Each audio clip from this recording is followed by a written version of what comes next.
Hello, this is a guy who likes fanfiction and is too lazy to read, so here is Protector of the Fairies in audio form. Check the description for the links to the author. Protector of the Fairies. Let there be light. With a quick kick he put some distance between himself and Mimi Heiji, clutching Juashiro to his chest as he tried to not shake the man too much. Slowly coming to a stop, he briefly noticed the weak pulse he could feel beneath his fingertips as his left hand continued to grip Juashiro's wrist tightly.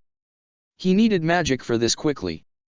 Regeneration, restoration, recovery increases. He didn't stop to consider which he might need in that moment and just grabbed as many as he could, blending them together into one spell and snapping his fingers. His own body creaked at the action, another snap quickly following to put himself at ease while he tried to monitor Juashiro's condition. The man's strength was weak, and even the magic healing him was having a tough time at it. He wasn't surprised. If he wasn't directing it right now, he wasn't sure magic would ever heal Juashiro. It wasn't the man's fault. He'd been born weak and his parents had wished for any miracle, even a cursed one. Because of Mimi Heiji, Juashiro had lived a long and fulfilling life. And yet at the same time he had played host to the most despised enemy of magic, a crime that magic felt he should die for. If not for his interference, forcing it to act, it would have easily left him for dead. Not even that, perhaps. If magic had its way, Juashiro wouldn't have even had this chance right now. He would have been seen as a lost cause the moment he became Mimi Hagi's host. I'm sorry. I was weak. It's alright, he muttered, hating the broken tone he was hearing in Juashiro's voice. Trapped within his own body, only able to watch as everything came to an end. It must have been torture, and it was no surprise Juashiro blamed himself for being unable to keep Mimi Heiji at bay. But he had done. You bought us time, even if just a little. Thank you for that. He won't care about you, he heard muttered weakly, even as he glanced back towards where Mimi Heiji was in the distance. The cries had lessened now, which could only mean his attack had lost its effectiveness. He's hatred. I gave him the rest. That's fine. I don't blame to try and appeal to his good side and hope he'll surrender peacefully. Sparing a glance back at Juashiro, he did his best to try and judge the man's condition as he continued to heal him. Juashiro had always had a weak constitution, his body plagued by illness, and knowing how his ability to use magic near the end had slowly diminished, it was no surprise that the magical barrier particles, subtly running through his body, had played a part. But being a host for Mimi Heiji itself, not just temporarily, but in a full-on possession, with no restraints on Mimi Hagi's power, had done too much damage. If he sent Juashiro away just yet, he was sure the man would die. But could he hold out for long enough if Mimi Heiji chose to strike? Ichigo. Kurosaki. The voice echoed across the land, sending a shiver down his spine. There was a chance in the air. He could feel it, magical barrier particles shifting in anticipation for something.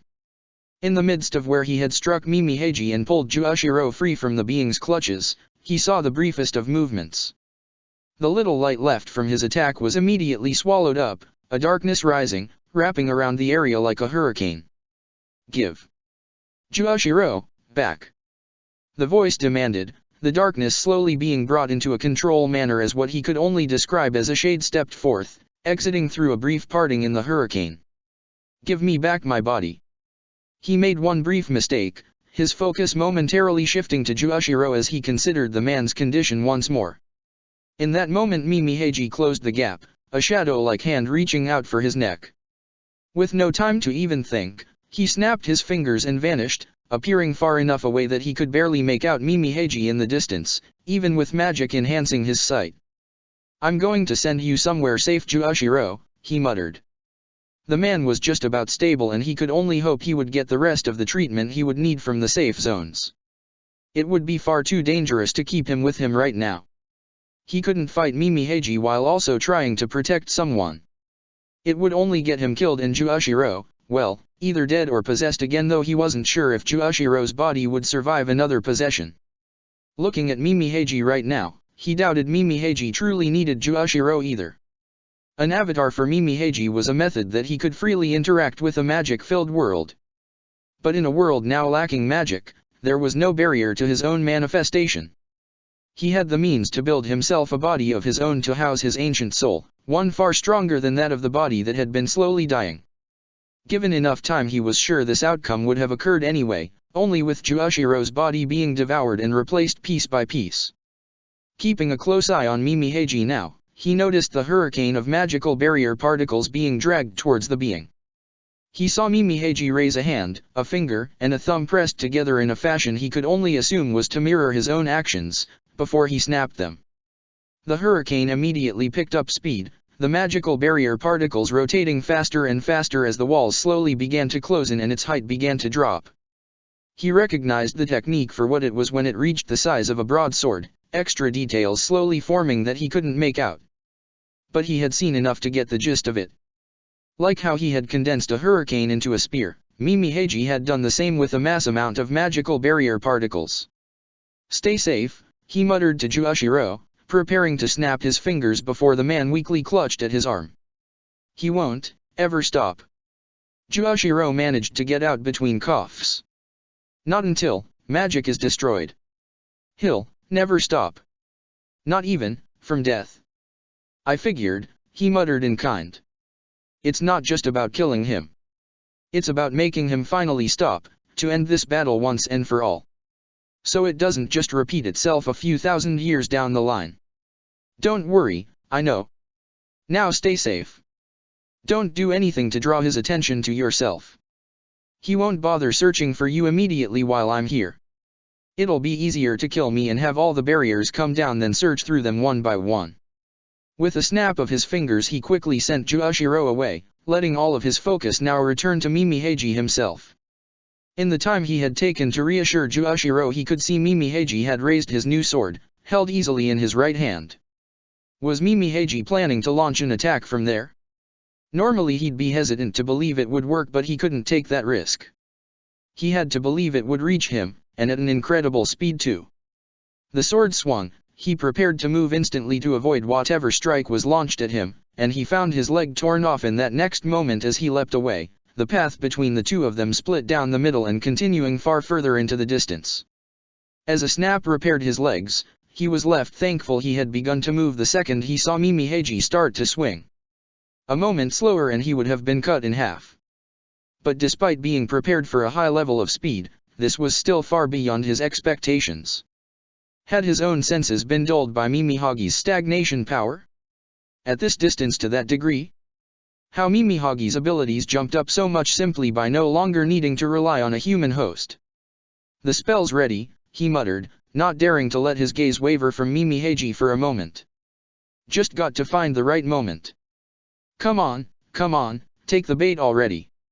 He saw the sword start to be raised once more and immediately snapped his fingers, multiple layers of barriers appearing in the space before him. Against an attack like the one before, he was sure they would fall, but their purpose wasn't to defend from that strike.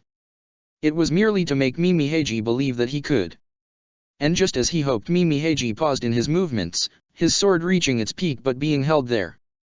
He could barely make out the shift in Mimi-Heiji's stance before suddenly the first barrier shattered, torn apart by Mimi-Heiji as the gap closed instantly.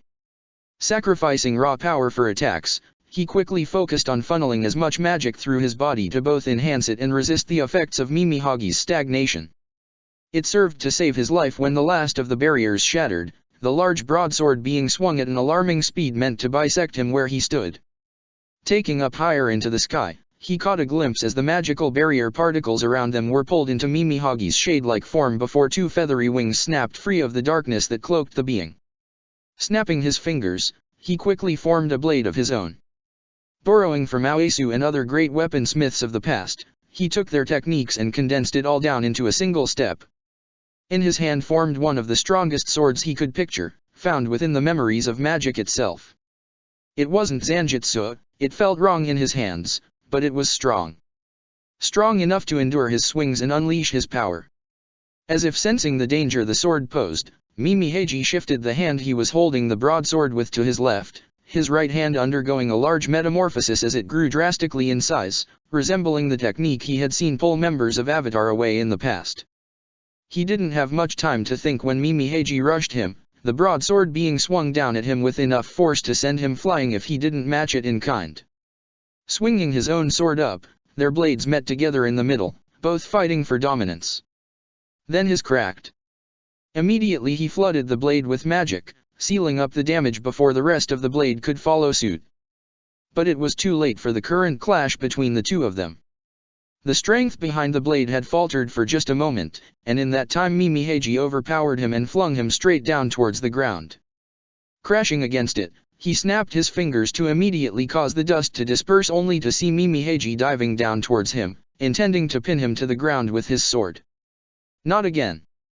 Rolling out of the way just in time, the sword Mimi Heiji wielded dug deep into the ground, and before the being could recover he quickly slashed out with his own blade, unleashing all the magic held within his one deadly blast, reminiscent of his Getchuga Tenshou.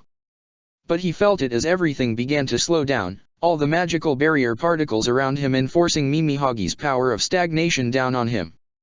It wasn't enough to make him freeze, not currently, but it was for long enough that Mimi Hagi's right hand was able to twist and bend away from its original position, wrapping its way around the being's body and shielding him from the attack with the front of the massive hand as it drastically increased in size.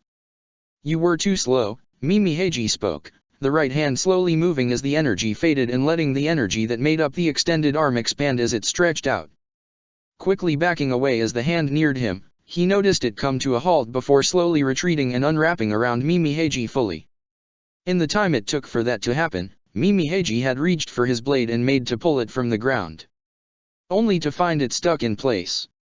Mimi Hagi's sudden increase in his physical abilities suddenly made sense at that sight. It was still stagnation. Taking on a form compromised of magical barrier particles had resulting in Mimi Hagi's connection with all of those around him being strengthened to what he assumed was its utmost limits. As a result, his power was being transmitted across greater lengths and to a greater degree, to the point that he wouldn't be surprised if the entire Earth's rotation was brought to a standstill during those moments. All of Mimi Hagi's strikes currently were taking advantage too of the concentrated masses of magical barrier particles to break through any barriers before him, making his strength seem greater than it was, while his speed was a byproduct of everything else being slower. That made things difficult. If everything in the world could be slowed down to such a degree, his plan could take an eternity. Mimi Heiji could halt it entirely and kill him before he could finish it, or potentially just wait him out if he kept his stagnation going for long enough.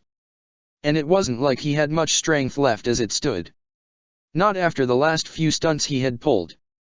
Pulling Juoshiro free, creating dozens of copies of himself, fighting at full strength from the very start, it had all worn down on him. If Mimi Heiji could delay him by even a few minutes, he'd struggle to hold himself together after that point probably. There was only one real option then. He had to hide what he was doing until it was too late to be slowed down. Which meant he needed to disrupt Mimi Hagi's sight and keep him blind to his actions. Easier said than done, though there was one possibility. "Mind if we take this elsewhere?" he asked briefly, snapping his fingers before Mimi Heiji could give an answer and summoning a massive orb of fire to his hands, condensed together into a massive orb. Didn't think so. He felt his movements slow, but it was too late to stop the attack. Normal flames wouldn't do much, he knew that. But so long as it was magic, disguised in the form of fire, it would still flow freely. The moment the magic left his hands, to his eyes it was like it had suddenly increased in speed 100-fold. Mimi Heiji was quickly flung out of his sight, but it took only a snap of his fingers to catch up, finding the two of them sailing over an ocean. Good, that was step one. With a wave of his hands the magic below shifted, pressing down on Mimi Heiji and sending him crashing down into the ocean. He quickly followed suit, charging into the sea after him. His lungs protested at the sudden lack of oxygen, but he knew he wouldn't die from it.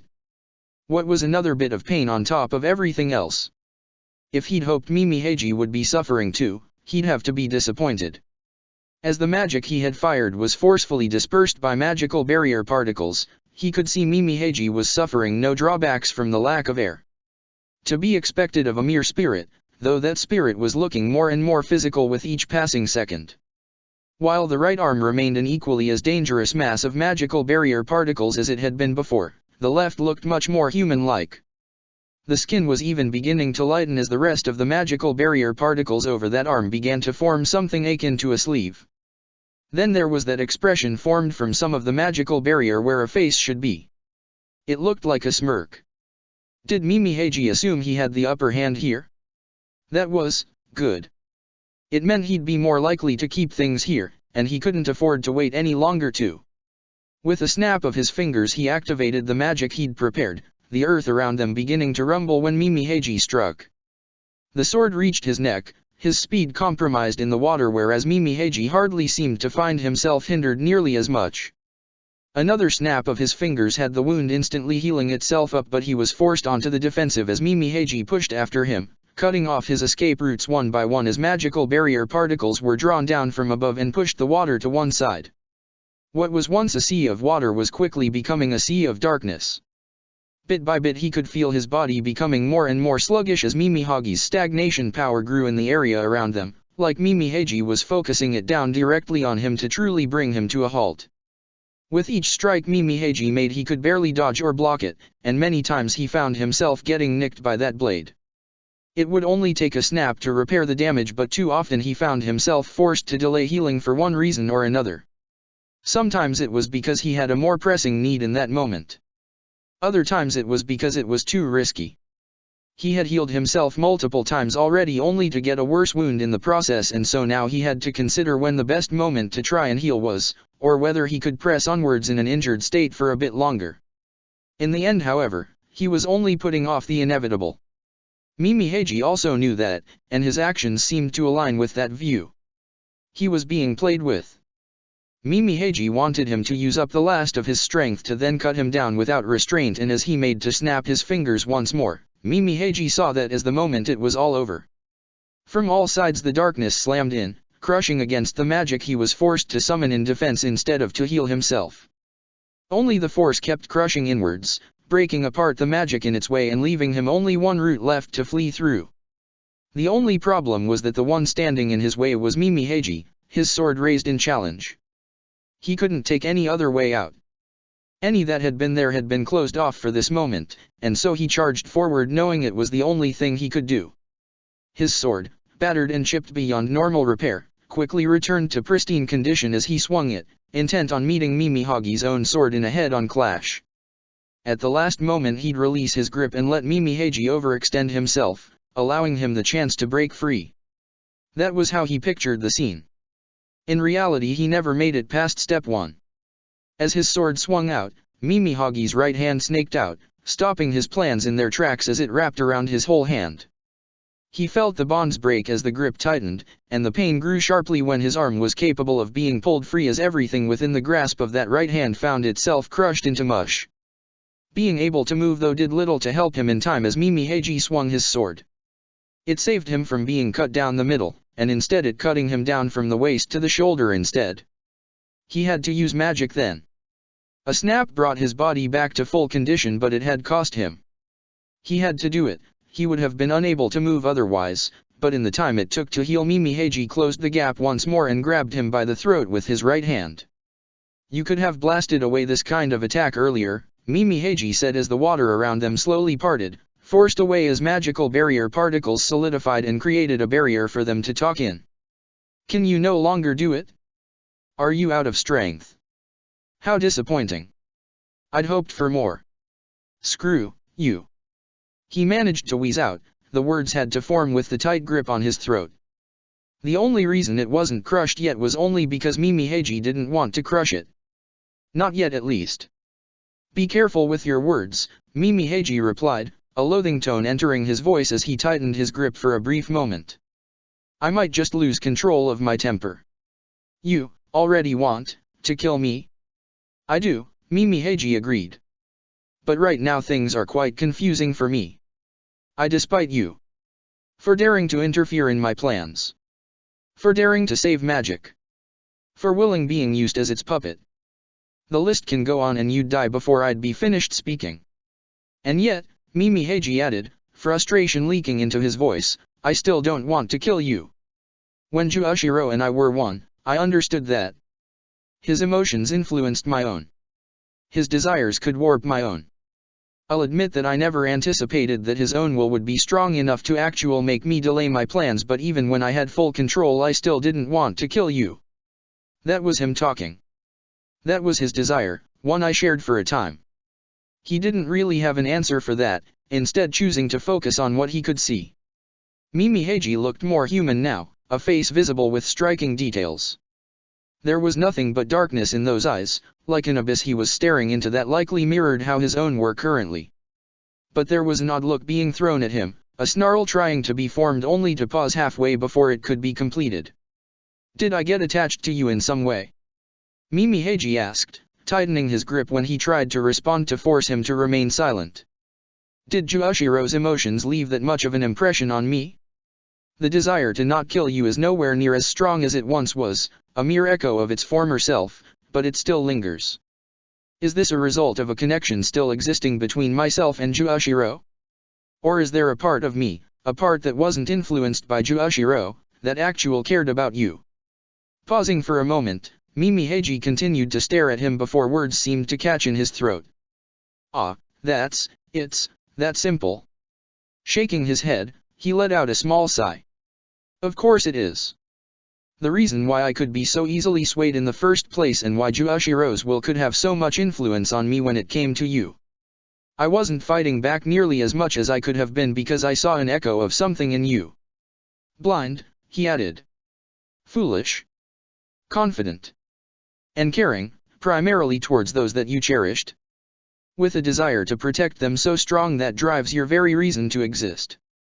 If you lost that, you'd drown in your sorrows. You'd lash out, trying to do whatever it would take to bring them back. You'd reach out for any help, and get rejected so many times until you break. You'd break so many times, and become me." Mimi Heiji slowly nodded, looking as if everything had become clear. "So this is why I could fall in line with Juoshiro's thoughts so much. I wanted to spare you but not for the same reasons he did. I wanted to separate you from the fate you would one day reach. And in the end you went further than I ever did. I gave up everything once for magic, but you put that to shame with your foolish tendencies. Even now the part of me that doesn't want to kill you has become part of me wishes I could save you. But that's foolish. I already know how. The only way to save you is through your death." The grip tightened once more as any doubts Mimi Heiji had left vanished. "This is my mercy to you. I could wait you out and watch you destroy yourself. But I don't wish to see that. So die. Die and be free. You've done well to endure for so long. Now rest with this world as it comes to an end. It already has." Mimi Heiji paused, an eyebrow being raised slightly as he looked up at him in curiosity. His interest was piqued enough that he loosened his grip, enough for Ichigo to be able to speak clearly. "Oh?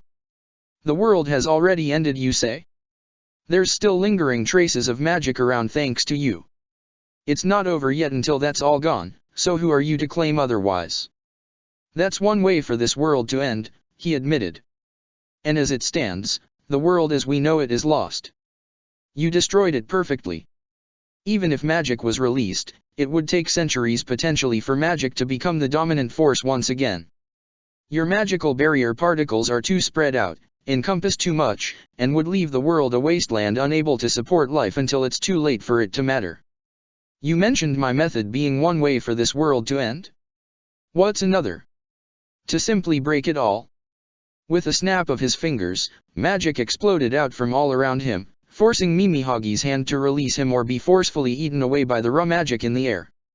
Carefully landing on the ground, he kept his gaze locked on Mimi Heiji. "Did you notice the rumbling?" "The rumbling?" Mimi Heiji smirked at him, obviously having come to some conclusion or another. "Was that your plan? To cause natural disasters on the hope it would help defeat me? Was it an earthquake?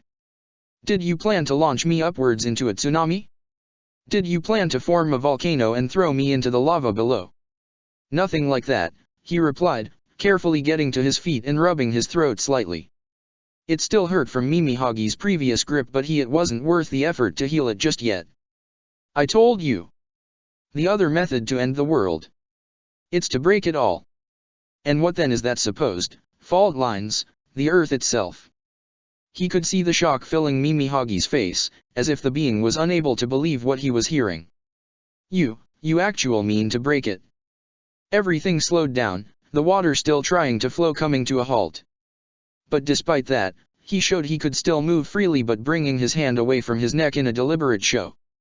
Time quickly resumed and he snapped his fingers, at once the water beginning to start to flow away from them, as if it was being drained off in the distance. Down in the depths it's hard to see what's happening above, he stated. Light doesn't reach nearly as well, and you made sure it couldn't by bringing so many magical barrier particles down with us. But you should have paid more attention to what was going on around you. This world, what have you done? Don't be disappointed.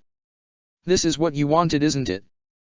He asked as the water above finished rapidly draining away, revealing a void above them.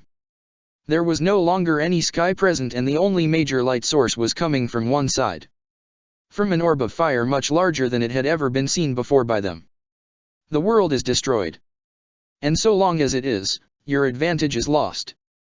This isn't a world filled with magical barrier particles anymore. It's merely empty space that they inhabit. I see. I was wrong to offer you pity. You've become a full-on puppet. Mimi Heiji roared, raising his sword up high in fury. If the world can't be a world of magic, it shouldn't exist at all? Is that right, magic? Is that your answer to my actions?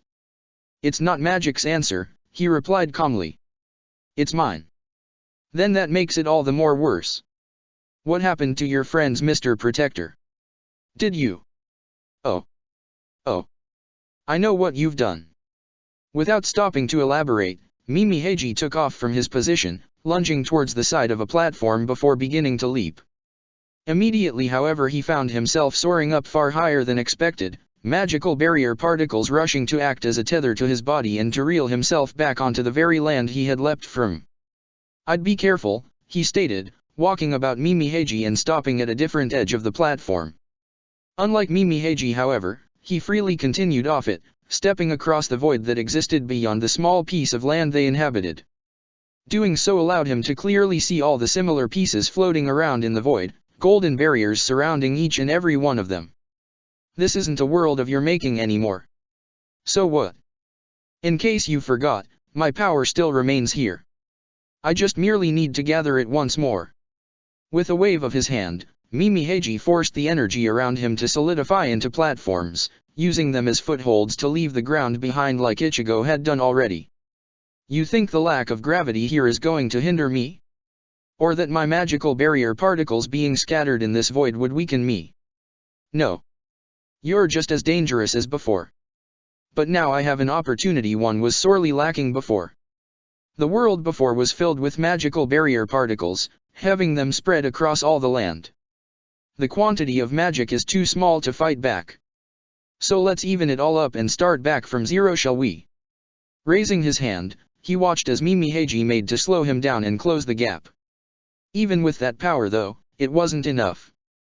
The magical barrier particles were too dispersed in space, and all it took was one motion to begin the end. A single snap. In the space between them, a core of molten fire formed, and Mimi Heiji felt the pull of gravity hit him once again, almost causing him to be sucked into the newly made orb. His right arm came a bit too close, skimming against the surface before being burnt away where it touched. It remained. He heard Mimi Heiji mutter in shock. He didn't blame the being.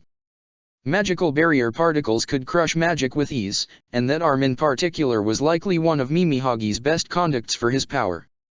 And yet it lost out to a newly made orb of fire. If it was purely magic, he was sure it would be easy for Mimi Heiji to understand. But there was something else to it too now. It was no longer merely a construct made from magic, but something recognized as a natural part of the world. Just as the magical barrier particles couldn't eat away at the world, neither could they eat away at this. He was no longer, if he could even truly call this magic. It wasn't an act of a miracle. It was the act of creation. To remake the world as it had once been made, copying processes held so deep within magic that he couldn't even grasp when they had first been used. They had existed long before time was even developed as a concept, before even life and death fell into a balance, and before any other life formed. What created it, he could not grasp. Who cast it, he could not grasp. But it was undoubtedly the same power that had once made the very world they lived in. It was easier to do than the original spells too. They had all made the raw material from scratch. He had all the original base material still present. He merely had to place it back once again. With a snap of his fingers, the earth began to move, slamming down towards the molten core and beginning to form the layers that had once made up the earth. "I won't let you!" Mimi-Heiji roared, darting through the accelerated pieces of earth and rushing towards him, his sword brought to one side. As Mimi-Heiji made to slice with the sword though, he merely snapped his fingers once more, teleporting further away before creating another snap. Gravity increased hundredfold, and he had to snap his fingers once again to prevent all the earth nearby from being sucked in prematurely. He didn't allow the same courtesy for Mimi-Heiji, the entity being forced back and slamming straight into the earth that surrounded the core, letting out a cry of pain as it melted beneath him and exposed him entirely to the heat within. He didn't allow any time for Mimi-Heiji to rest, firing forth more of the earth and having it slam against Mimi-Heiji and the other sides of the growing orb, crushing against the being and trying to push him within the molten core within. For a few moments there was no activity from Mimi-Heiji, and he took that chance to continue his work. More earth shot into place, snaps of his fingers made here and there to perform the details needed to replicate the earth as it was. The scans made by Hibiki's super archive magic gave him all the details he needed and he had it scanning the current construct as he worked, using it to correctly mirror every part of the original to ensure not a single mistake was made. He couldn't allow there to be one. Reducing the gravity for his work though opened up chances for Mimi-Heiji. A right arm broke free of the earth and as chunks fell away he saw what human features were they before were now back to a faceless being of magical barrier particles once more. "Come." From Mimi-Hagi's words, every bit of magical barrier particles in the area began to converge in on them. They quickly began to surround the newly made core and dove inwards, trying to forcefully destroy everything around Mimi-Heiji and to empower him to his uttermost limits. However, doing this also meant freeing up the space of magical barrier particles, and that action made him feel like a weight had been lifted off his shoulders. It still wasn't safe yet, not even close, but he didn't need to keep it all locked up anymore. And so for the first time since Mimi-Heiji had activated face, magic flowed freely once more. It poured out in waves, so dense that it became streams of light to everyone who could see it, not merely Ukin or sky magic wielders. And just as Mimi-Heiji was trying to fill the empty void with his own energy, so did magic try to fill the space with its own power. "I was waiting for this," he stated calmly. "Now, fall." Snapping his fingers, hundreds of versions of himself appeared all over the empty space. In front of barriers, on platforms of empty earth, in the empty space itself, identical copies formed and raised their hands up to the streams of magic, harnessing its power and redirecting it down towards the orb. He could already feel the strain they put on him, immediately having to snap his fingers to keep himself together. They weren't the same as the previous copies. Those had been made to draw out magic directly from him. These ones merely needed to tap into the magic he was already releasing, something feasible now that Mimi-Heiji had cleared the air, but the sheer numbers was making it almost as bad as the first time. But without them he wouldn't stand a chance right now. As Mimi-Heiji tried to break free, they fired their power down at him. Every kind of magic was used, destruction on an unprecedented level being performed as they bombarded Mimi-Heiji with every bit of magic known to man. And magical barrier particles rose to meet them in kind, beating down every attempt. They were evenly matched, neither able to gain ground. And then more earth fell, slamming into place in the midst of the fighting. Realizing what he was doing, Mimi-Heiji tried to break free but the bombardment wouldn't allow him to even attempt such a thing, keeping his strength locked in an unwinnable clash while he continued to rebuild the earth around Mimi-Heiji and the magical barrier particles that surrounded him. To bury Mimi-Heiji at the center of the earth, and have him die at the hands of the very forces that kept the earth working. To have his magical barrier particles buried so deep that they would not be able to escape, and if they did it would be in such small traces that the magic in the world would be able to purge it with ease. That was the plan he had decided to risk everything on when he realized that even all the strength of magic alone wasn't going to be enough. And yet even this plan was facing one major flaw, one that became visible as Mimi-Heiji managed to tear his way through the earth that once again tried to press him into the center. Mimi-Heiji wasn't dying. He won't ever stop. Not even from death? Is this what you meant, Juashiro? He asked himself quietly, slowly trying to put the pieces together. Mimi Heiji had survived for so long as this wraith-like entity. He should have been killed when he was defeated the first time, and yet he had clung on anyway and been forced to be banished instead. And even facing all of this, it had merely caused Mimi Hagi's physical form to vanish. Only his physical form. More earth slammed into place, and for a few moments it looked like Mimi Heiji wouldn't be able to escape this time. But it wasn't to be, a hand far larger than before clawing its way out. It was becoming clear though when he saw Mimi Heiji in a larger state than before, more beast than man as his wraith-like form increased in size from the sheer quantity of magical barrier particles, in particular the right hand that shot out and swatted a few of his clones from the void. What was the key here? What was the reason Mimi Heiji could cling to life so much that he couldn't even be claimed by death? Magic should have been able to take in his soul once he perished, and one could only stave off death for so long. Except there were souls that couldn't be taken in magic. Those first consumed by magical barrier particles. He didn't know where they went, but was it possible nothing called to them? That there was nothing calling Mimi Heiji to die? In which case it was Mimi Hagi's will alone that kept him here, a step away from oblivion. He didn't know how much of it might be true. But he knew the only reason Mimi Heiji had clung on for so long was because of his deep-seated desire for revenge. Until it was fulfilled, he wouldn't rest. Until the one that hurt him was destroyed, he'd crawl forward however unsightly it might appear. That left only one thing to say. As more and more earth crashed down upon Mimi Heiji, the being slowly began to slow down drastically in his means to try and escape. Pretty soon he was sure Mimi Heiji might not be able to at all. Still, he closed the gap between them anyway, coming dangerously close to ensure Mimi Heiji would be able to hear him. The being who controls magic. It will die with me. There. He saw it briefly, the moment Mimi Heiji froze in his attempts to escape. You lie. You would never destroy magic. Not magic.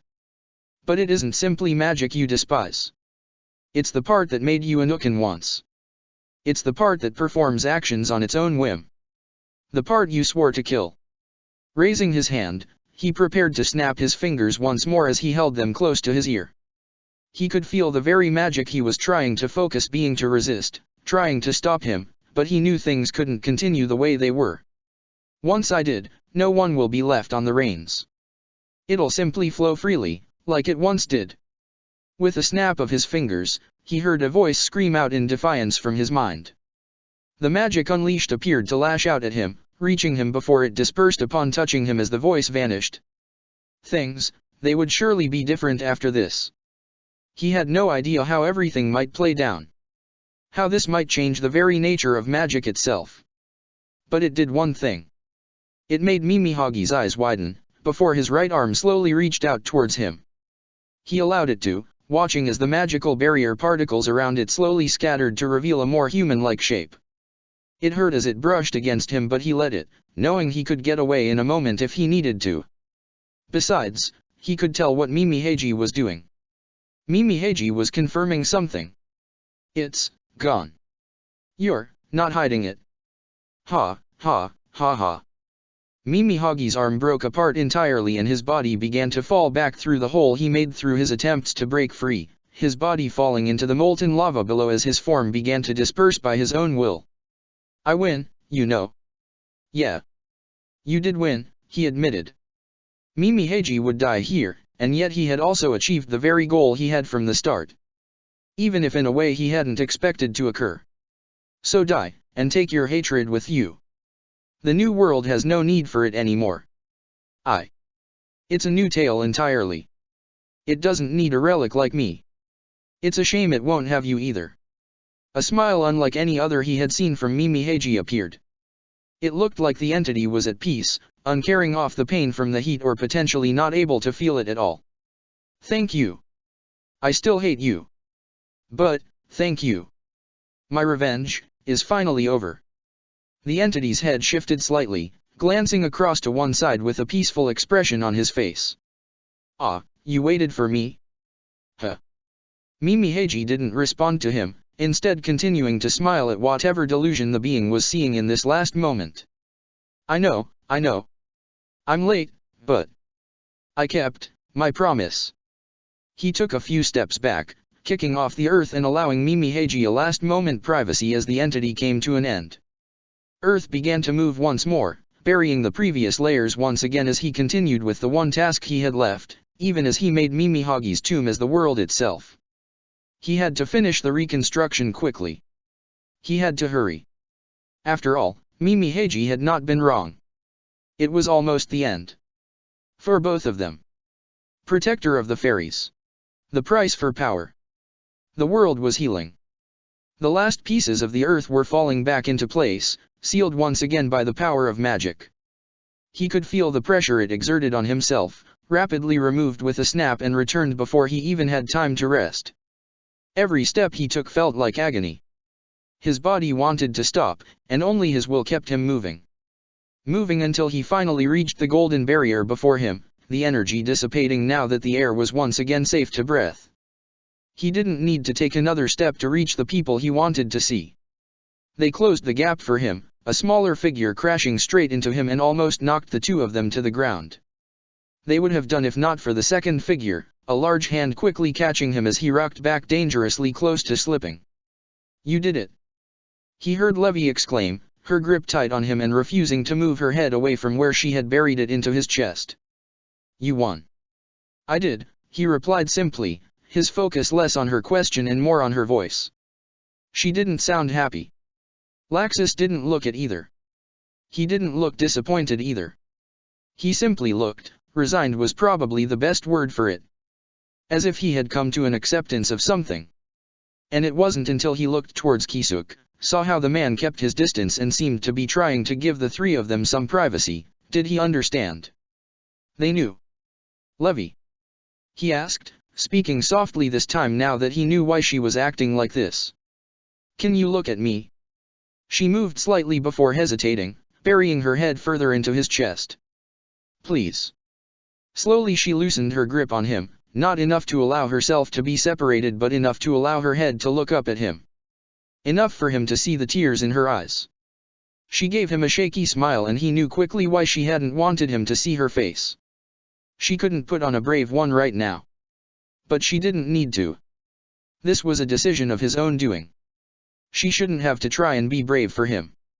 "You won," she whispered quietly, the tears beginning to fall as she did her best to not throw herself back against his chest. "You did it. You saved everyone." "I'm sorry," he muttered. He knew what she wanted to hear.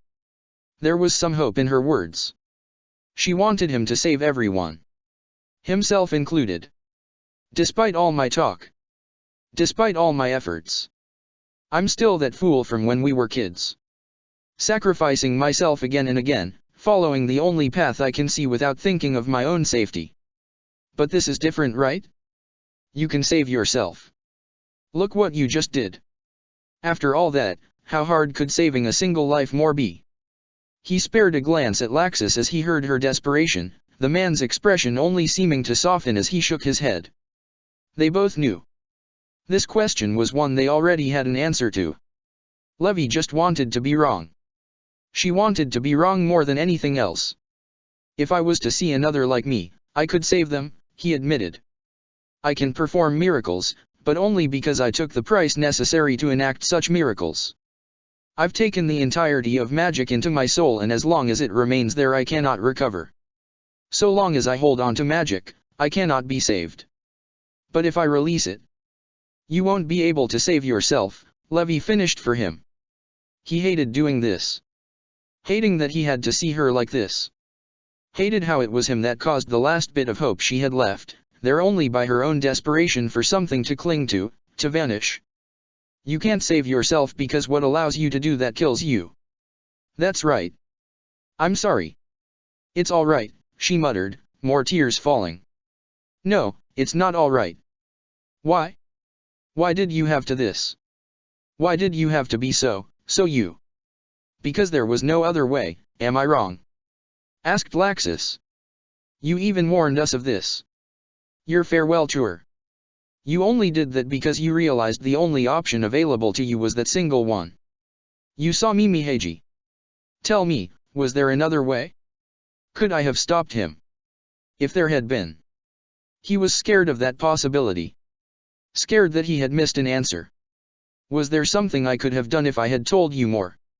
Laxus paused for a moment, glancing around at the newly formed landscape. Even the damage caused by the battle before the earth had been split was being repaired. I think. He shook his head, rubbing his forehead in frustration. I wish there was. But I saw what it was like when the magical barrier particles covered the earth. If you could have stopped that, it would have been the easiest method. But then you would have considered that from the start. So if you didn't do that, it means you couldn't. Either because you didn't know how to, didn't have the time to, or would have hastened this event to a point that you couldn't stop it. That only left fighting Mimi-Heiji head-on, Laxus added, bringing his hand away and unknowingly tightening it into a fist. I faced him myself. It was barely a skirmish. I wasn't a threat to him. Not at all. No one was. Not until you arrived at least. For everyone else, the best we could do was slow him down as he approached Zeref. That was it. That was all we could do. Even if you had been there, wielding the power you had before this. How long could you have fought for with poison in your lungs? How long could you have lasted against him looking at how he was able to keep up, match and even surpass you when you had all of magic at your disposal? Laxus paused again, noticing his fist and slowly forcing his hand to relax. But most of all, what would any of us have done afterwards? Those barriers you put up, they saved lives. And you threw them up everywhere you could. Not just here, not just on this country, but far and wide from what I saw when the earth broke apart. And even with the barriers, they only protected a small area of the world itself. Even if Mimi-Heiji had been beaten, we would have died. The only chance to stop him was a miracle. But why did that miracle have to cost us you? Levy stated, her grip on him tightening once more as she did her best to not hide her face like she obviously wanted to. You saved us all. Saved everyone. And now you are going to die like this. I am sorry. We know you are, she muttered. Just, why did it have to end like this? There's no happy end here. Not for you. You'll simply fade away, with nothing left. I know, he muttered in turn. There was little he could say to make this right. Especially when he'd still do this again if the need arose. I'm sorry. Levy nodded, reluctantly accepting his words before her gaze shifted slightly, staring off into the distance. Your past self. What's going to happen to him? He paused, letting his focus shift slightly as he focused on the energy already in the works. Another version of him was dealing with the matter. I'm trying to work that out. He's not going to be here. Or rather he cannot be allowed to be here. It's the paradox, isn't it? He heard Kisuk say, the man looking over at him now. You traveled back in time from a dead world. All futures must have converged at that point as there would be so little life able to influence it. You traveled back in time to stop that from happening, and you have done so. But in the process you reopened billions of possible futures. But you also removed the one future that caused that to happen. Without that initial event, they would not exist. And if you never traveled back in time to stop Mimi-Heiji, it's the same as saying you never went back and beat Mimi-Heiji. Which means those futures no longer exist. I'm sure Mavis is trying to protect your past self, Kisuk added hesitantly, his words based on his own assumptions to fit the little info he knew about Lumen Histoire's power. But a paradox on this scale. That's the kind of thing that would tear this world in two. I know it would. But it will only happen, if there exists a past version of me, correct?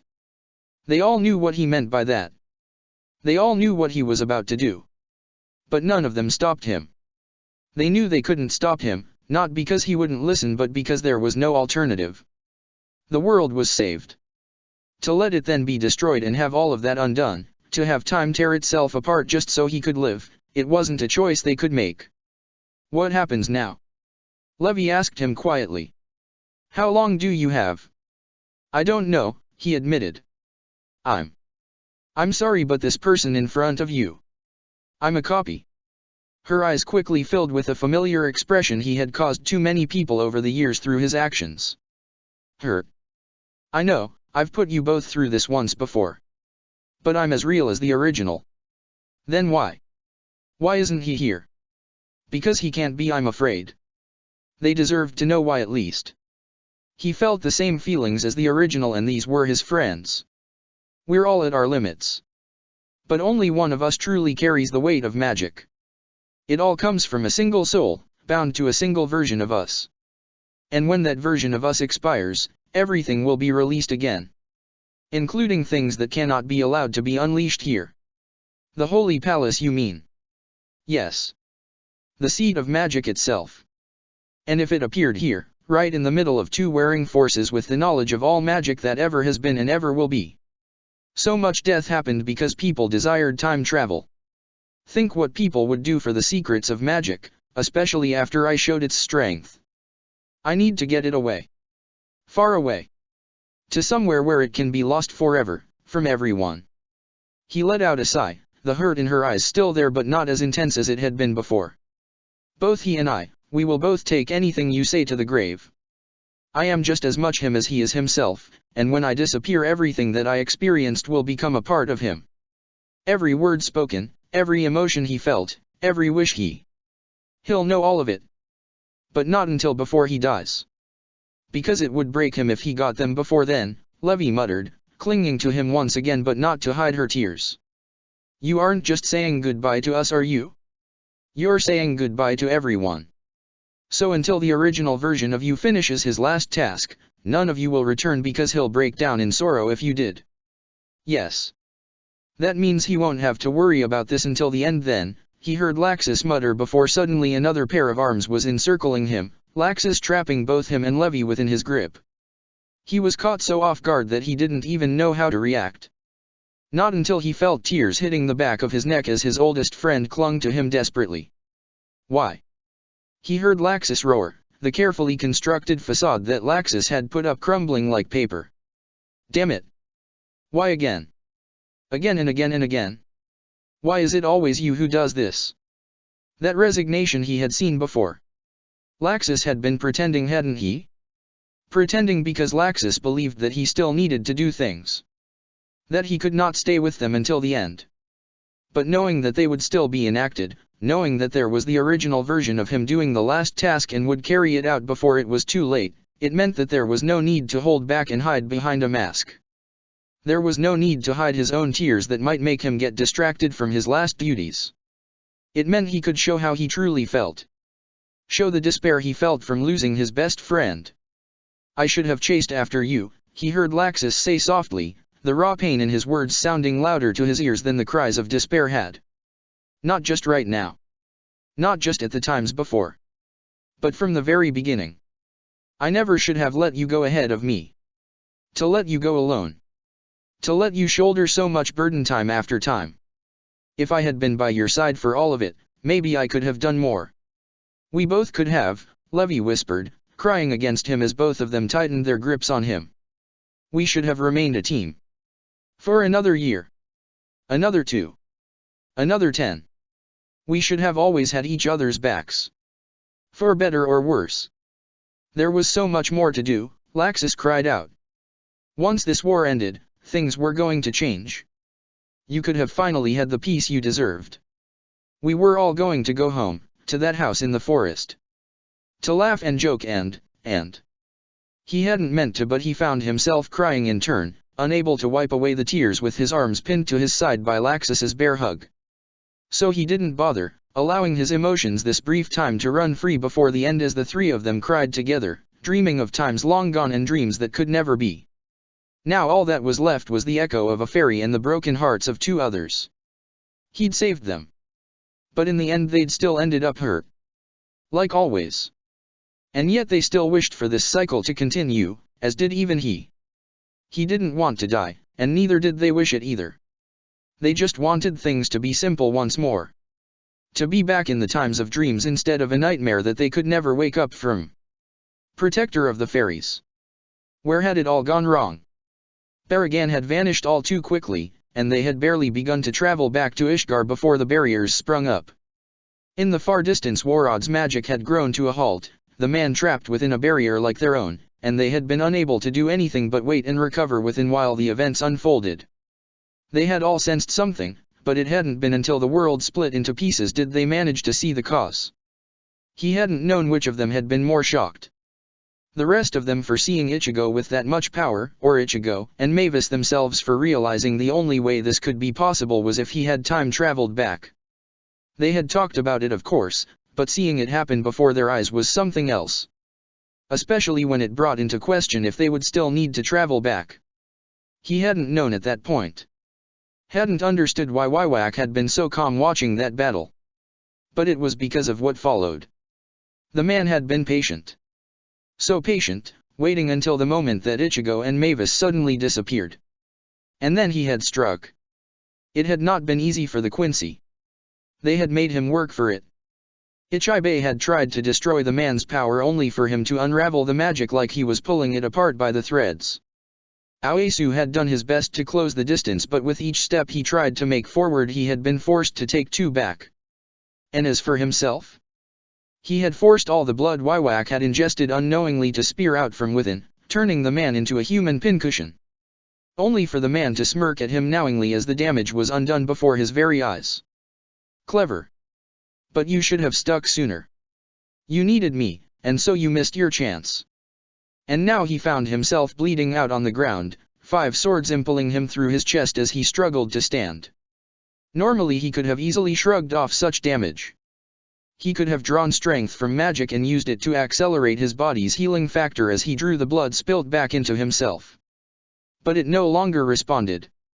He was going to die. His immortality was more comparable to one long second chance. He had died, and then come back with a thrust for blood. It sustained it. It kept him living long past when he should have died. Even his own body was more like a tool to be used, but only as long as he had blood. Waiwak knew that. Those eyes didn't let him miss a thing if it appeared before his sight. He felt a hand brush against his shoulder, Aoyasu resting beside him briefly while leaning against the ground and letting his sword dig into it. "Take some of mine, Hibarian," the man said, pressing out his bare arm towards him. "If you fall yet dash." "The same thing is going to happen," he muttered, his eyes never shifting from Waiwak. The man had noticed them but made no moves to stop them. He had just stared at them with that accursed eye, and that was all it took to see everything they planned to do. Which meant Waiwak wasn't stopping them because there was no need to. They weren't representing a threat to him. "Get Ichibe. Get out of here. He's done it before. So long as someone out there calls his name dash. Who on earth would call it?" "Trust me," he muttered. "Get to him and go." "What about Warod?" "He's too far away," he shot back. "And Waiwak may not care about him. Just hurry or you won't have a chance." Aoyasu hesitated. He wasn't going to do it. Wasn't going to leave him here. So he had to make the choice for him. Forcing himself up, the rest of the blood in his body beginning to diminish, he took a shaky step towards Waiwak and raised a hand. Every last drop that he had spilt, he drew it all back and condensed it into a palm of his hand, creating a single shot to strike with. "Go!" he roared, forcing his body forward and lunging towards Waiwak with the last of his strength. When it came down to it, his physical body was superior to Waiwak's. His immortality had made sure of that. But it didn't make a difference. His attack was launched, fired straight at Waiwak's chest. And yet it suddenly was diverted off its original flight path, following a route as if he had fired it at a different angle. There was no fanfare or showmanship in Waiwak's next action. Another sword joined the others, only this time it planted itself firming through his neck. He had mere moments now. His eyes flickered towards Aoyasu, seeing him reaching Ichibe, and then allowed his eyes to close. His magic though flared to life, using everything he had left to reach across continents. And then, far away in a cave hidden from human society, a solitary figure opened her eyes. Vocal cords that had not been used in many decades began to utter a name, blood spilling from the mouth that went unnoticed as the woman said the one word she needed to. "Ichibe." Summoned by his own name, Ichibe appeared within the cave with Aoyasu clinging to his side, having traveled hundreds of miles in a single moment. And because of that the woman smiled, her body slowly becoming still once more as the blood that ran through her veins settled. "Hibarian! Hybarian!" He could hear Aoyasu's cries, growing quieter as his magic dimmed and the senses felt through the corpse of one he had long since lost grew silent. When he opened his eyes once again, it was to see the face of Wywak once more. You haven't saved them. I allowed them to flee to see just how they would manage it. You'll regret that. No, I will not. With a swift pull, Wywak drew the sword back out from his neck and allowed him to fall to the ground, staring up at the cloudy sky as Wywak began to turn away and leave him. Just like you, they will die. I have already seen it occur. They will die a worthless death, just like you have. And I shall win. I shall always win. Was that wise? Wywak paused, turning his soul eye towards the copy of Ichigo that had arrived beside the body of Hibarian. Ichigo glanced down at the old Ukin briefly, hesitantly reaching out with one hand before reluctantly pulling it back and turning his focus back to Wywak. The Quincy hadn't made a move in that time, merely observing him with that eye that could see the future. Is there any point speaking? Wywak frowned briefly. So you've chosen this future. That is dash. Not outside my own expectations, Ichigo finished for him, but it is dash. A shocking sight to see, Wywak added on, letting out a sigh before allowing his own eye to return to normal. Seeing the threat being neutralized, the copy of Ichigo also stopped reading into the future now accessible, choosing to hear Wywak's words as they were spoken for the first time. Very well, we will do this the normal way. Thank you for granting me victory. I didn't grant you anything. Oh, but you did, Wywak stated, his eye briefly glancing towards Hibarian's corpse. I knew you lot were planning something. How many of you were truly on it? I believe, based on what I saw on our trip, that Warad was also involved. Aoyasu and Ichibe didn't visibly react when the plan failed, so I can assume they knew nothing, especially when they weren't talking in secret with Warad and you too much. You should have acted faster to kill me, however. If it was me in your shoes, I would have stuck myself down before the world was saved. We needed you, Ichigo growled out reluctantly. That wasn't an option. Indeed. Which was why I already knew you would strike the moment I was deemed unnecessary. The plan, I suppose, was to strike when my sight was blocked so that I would not be able to see it coming? A decent plan, if a bit basic, but if you had committed to it then it might have worked. But the moment you restored magic, I saw everything. And I stopped everything. You only killed one of them. And I could have killed them all. Turning away, Wywak gestured towards the direction of Ishgar. They retreated. They believe they can fight another day. But that very action was what I glimpsed quickly in the future. Because they left, they cannot hold me here for as long. Because they left, Ishgar cannot prepare to defend as much as they would have. And because they left, I have more time to prepare my return without interference. What looks like a draw is merely dependent on the information you possess. For myself, it is merely a stepping stone to victory. And if I erase you from existence right now? Wywak glanced back over his shoulder, his eye in the state of the Almighty once again. It only lasted for a few moments, the many pupils staring at him and all the possible actions he was going to take, before Wywak closed his eye and turned his head away once more. You won't. I already had my suspicions. I gained proof as I peered into the future briefly. And now I got the final confirmation. If you planned to erase me, you would have done it. Just as you would have brought Hibarian back to life if you could, or saved him before he perished. But you can't. You no longer have the strength for that. I could still do it anyway. Just one snap would be all it would take. And yet in every future I just saw, the only times that my future comes to an end are those where I attack you. Only when you believe I will try and steal the power you currently possess will you act, not that I even need such power. Soon enough I will have all that I need. I saw a glimpse of it already, you know, Wywak added. Lumen Histo Ire. Magnolia. The last battle of the war. And I saw you. Wywak turned once again, amusement in his soul eye as he resisted the temptation to activate the Almighty once more. You're dying, so is that meant to be a bluff? A body double? Your Edala's self? An illusion? What are you planning in Magnolia? You wouldn't have gone this far without also considering the possible actions after you died. And you know I can see the future. Did you expect me to be killed by the others? No, you must have suspected it might fail. So what are you planning in Magnolia? You saw me. Oh. Is that not your plan? Interesting. Not that it will matter. I look forward to unraveling the remains of hope your allies have built. But do not worry. Once I obtain Lumen Histo Ire, all of this will be undone. The world will be at peace. And Mimi Heiji will be brought back. True, Waiwak conceded. But I know his plan now. I know the signs. I merely need to make sure I keep him in check so long as I draw breath. And after that, the world can burn then. I care little for it after my death. But rest assured, that will not happen for many millennia.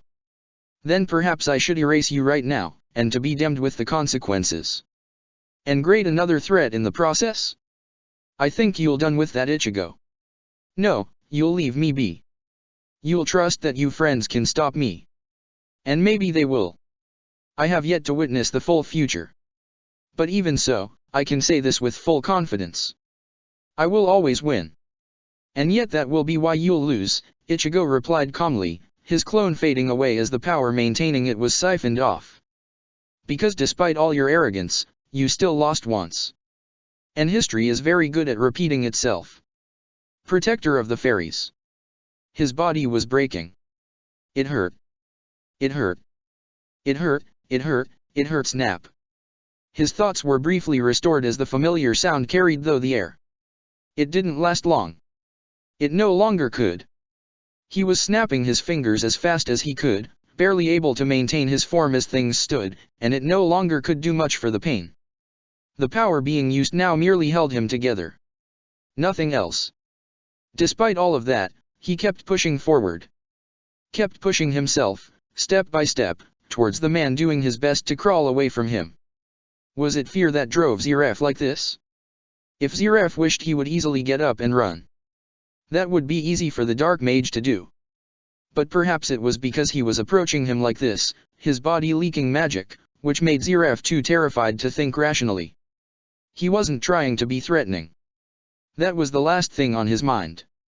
The magic leaking from his body, escaping through the hundreds of cracks permanently tattooing his skin right now, was a result of his inability to keep it in check.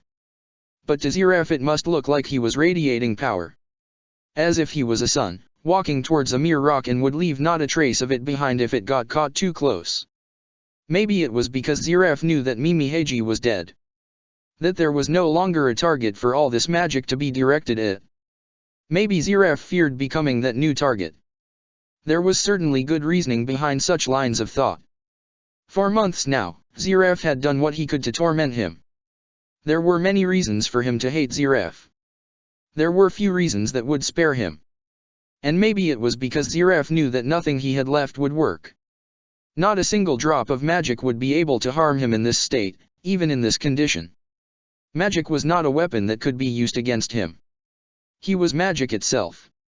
And that put him in a place far above Ziraf. He just had to will it, and with a snap of his fingers Ziraf would be gone. But if he did that, he might not have the strength anymore to do what he needed to. So he pushed on instead, thankful that Ziraf was only crawling away backwards. Those scared eyes never left him, as if they were terrified that doing so would allow him to close in faster. And he only had to wait, through excruciating pain, until Ziraf hit the back of a large bit of earth, halting his path. In Ziraf's terror he forgot that he could find another way around and instead remained stood, unable to do anything but stare in fear as he kept taking one step after another. It was only when he reached an arm's length away did he do something to break Ziraf out of that fear. He collapsed. He hadn't intended for that to happen.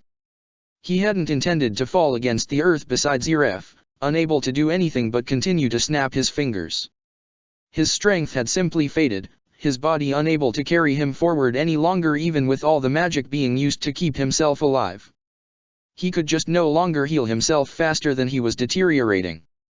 So instead he said the only words that Ziraf might listen to right now, if only because they were the last words Ziraf expected to hear.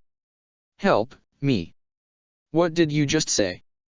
He didn't have to see Ziraf to tell the man was caught between a mixture of sick pleasure and sheer confusion.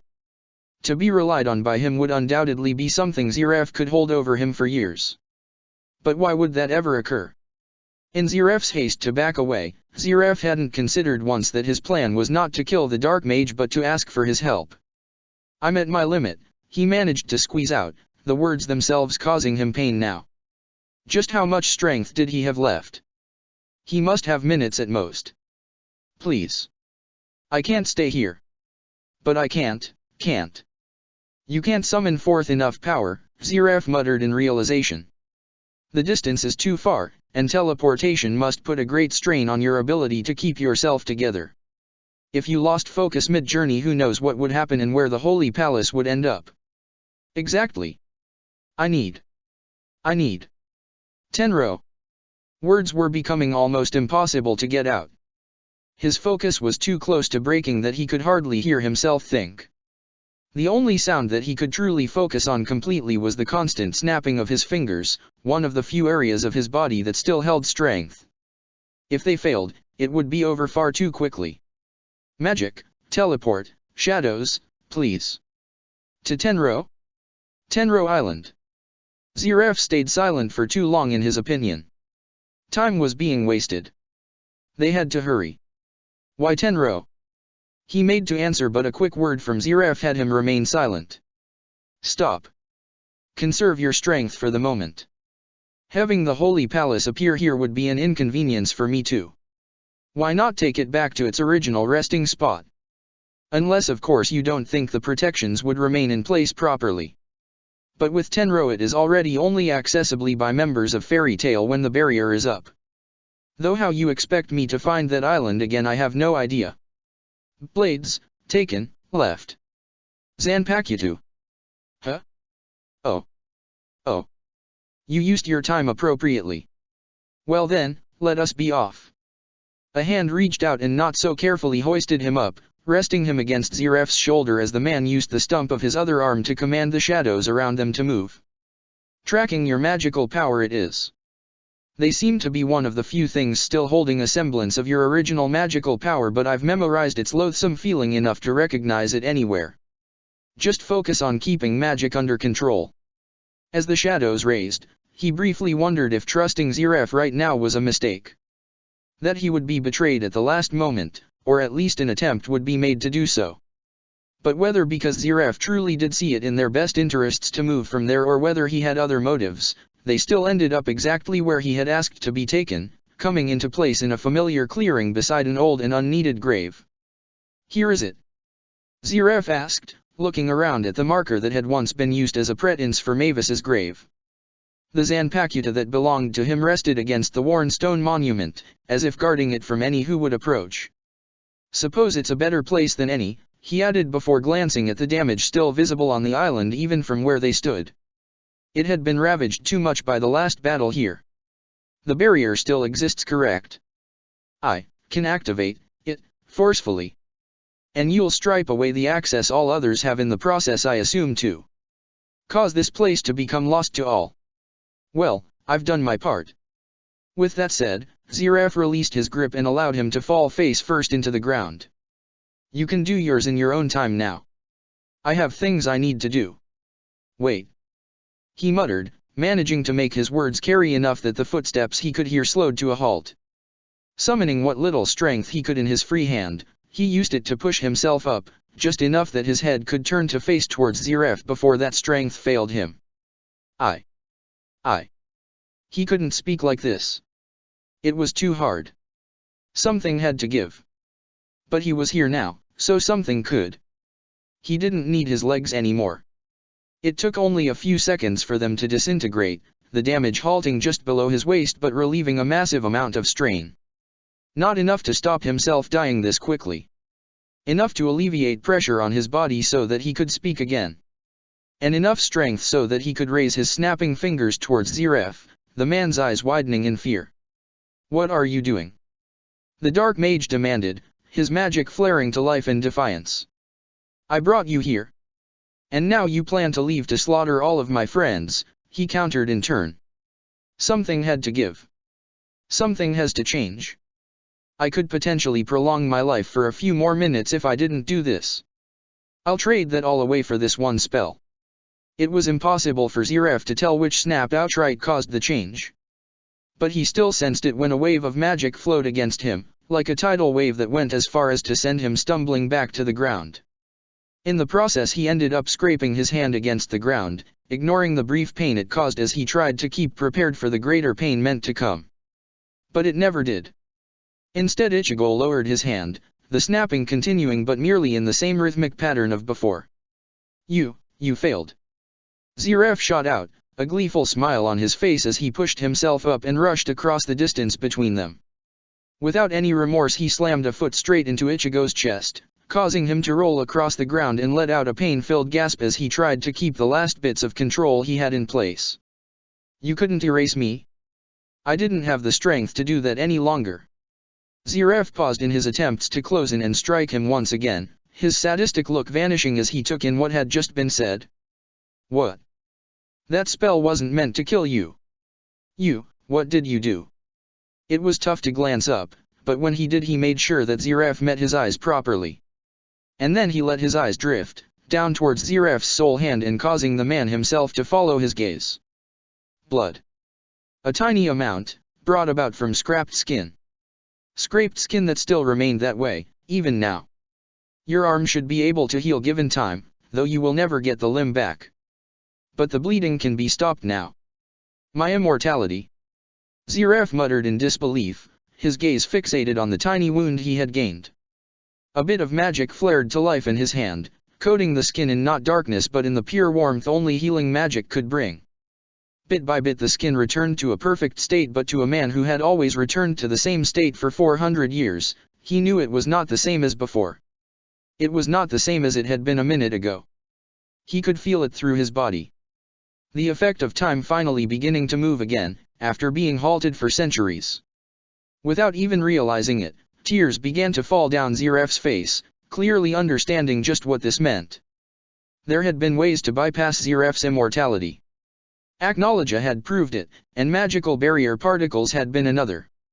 But for as long as Zeref had wanted to die, there had been a contradiction in that he still resisted against death. What you desired wasn't merely death, he muttered to the Dark Mage, but the ability to have it.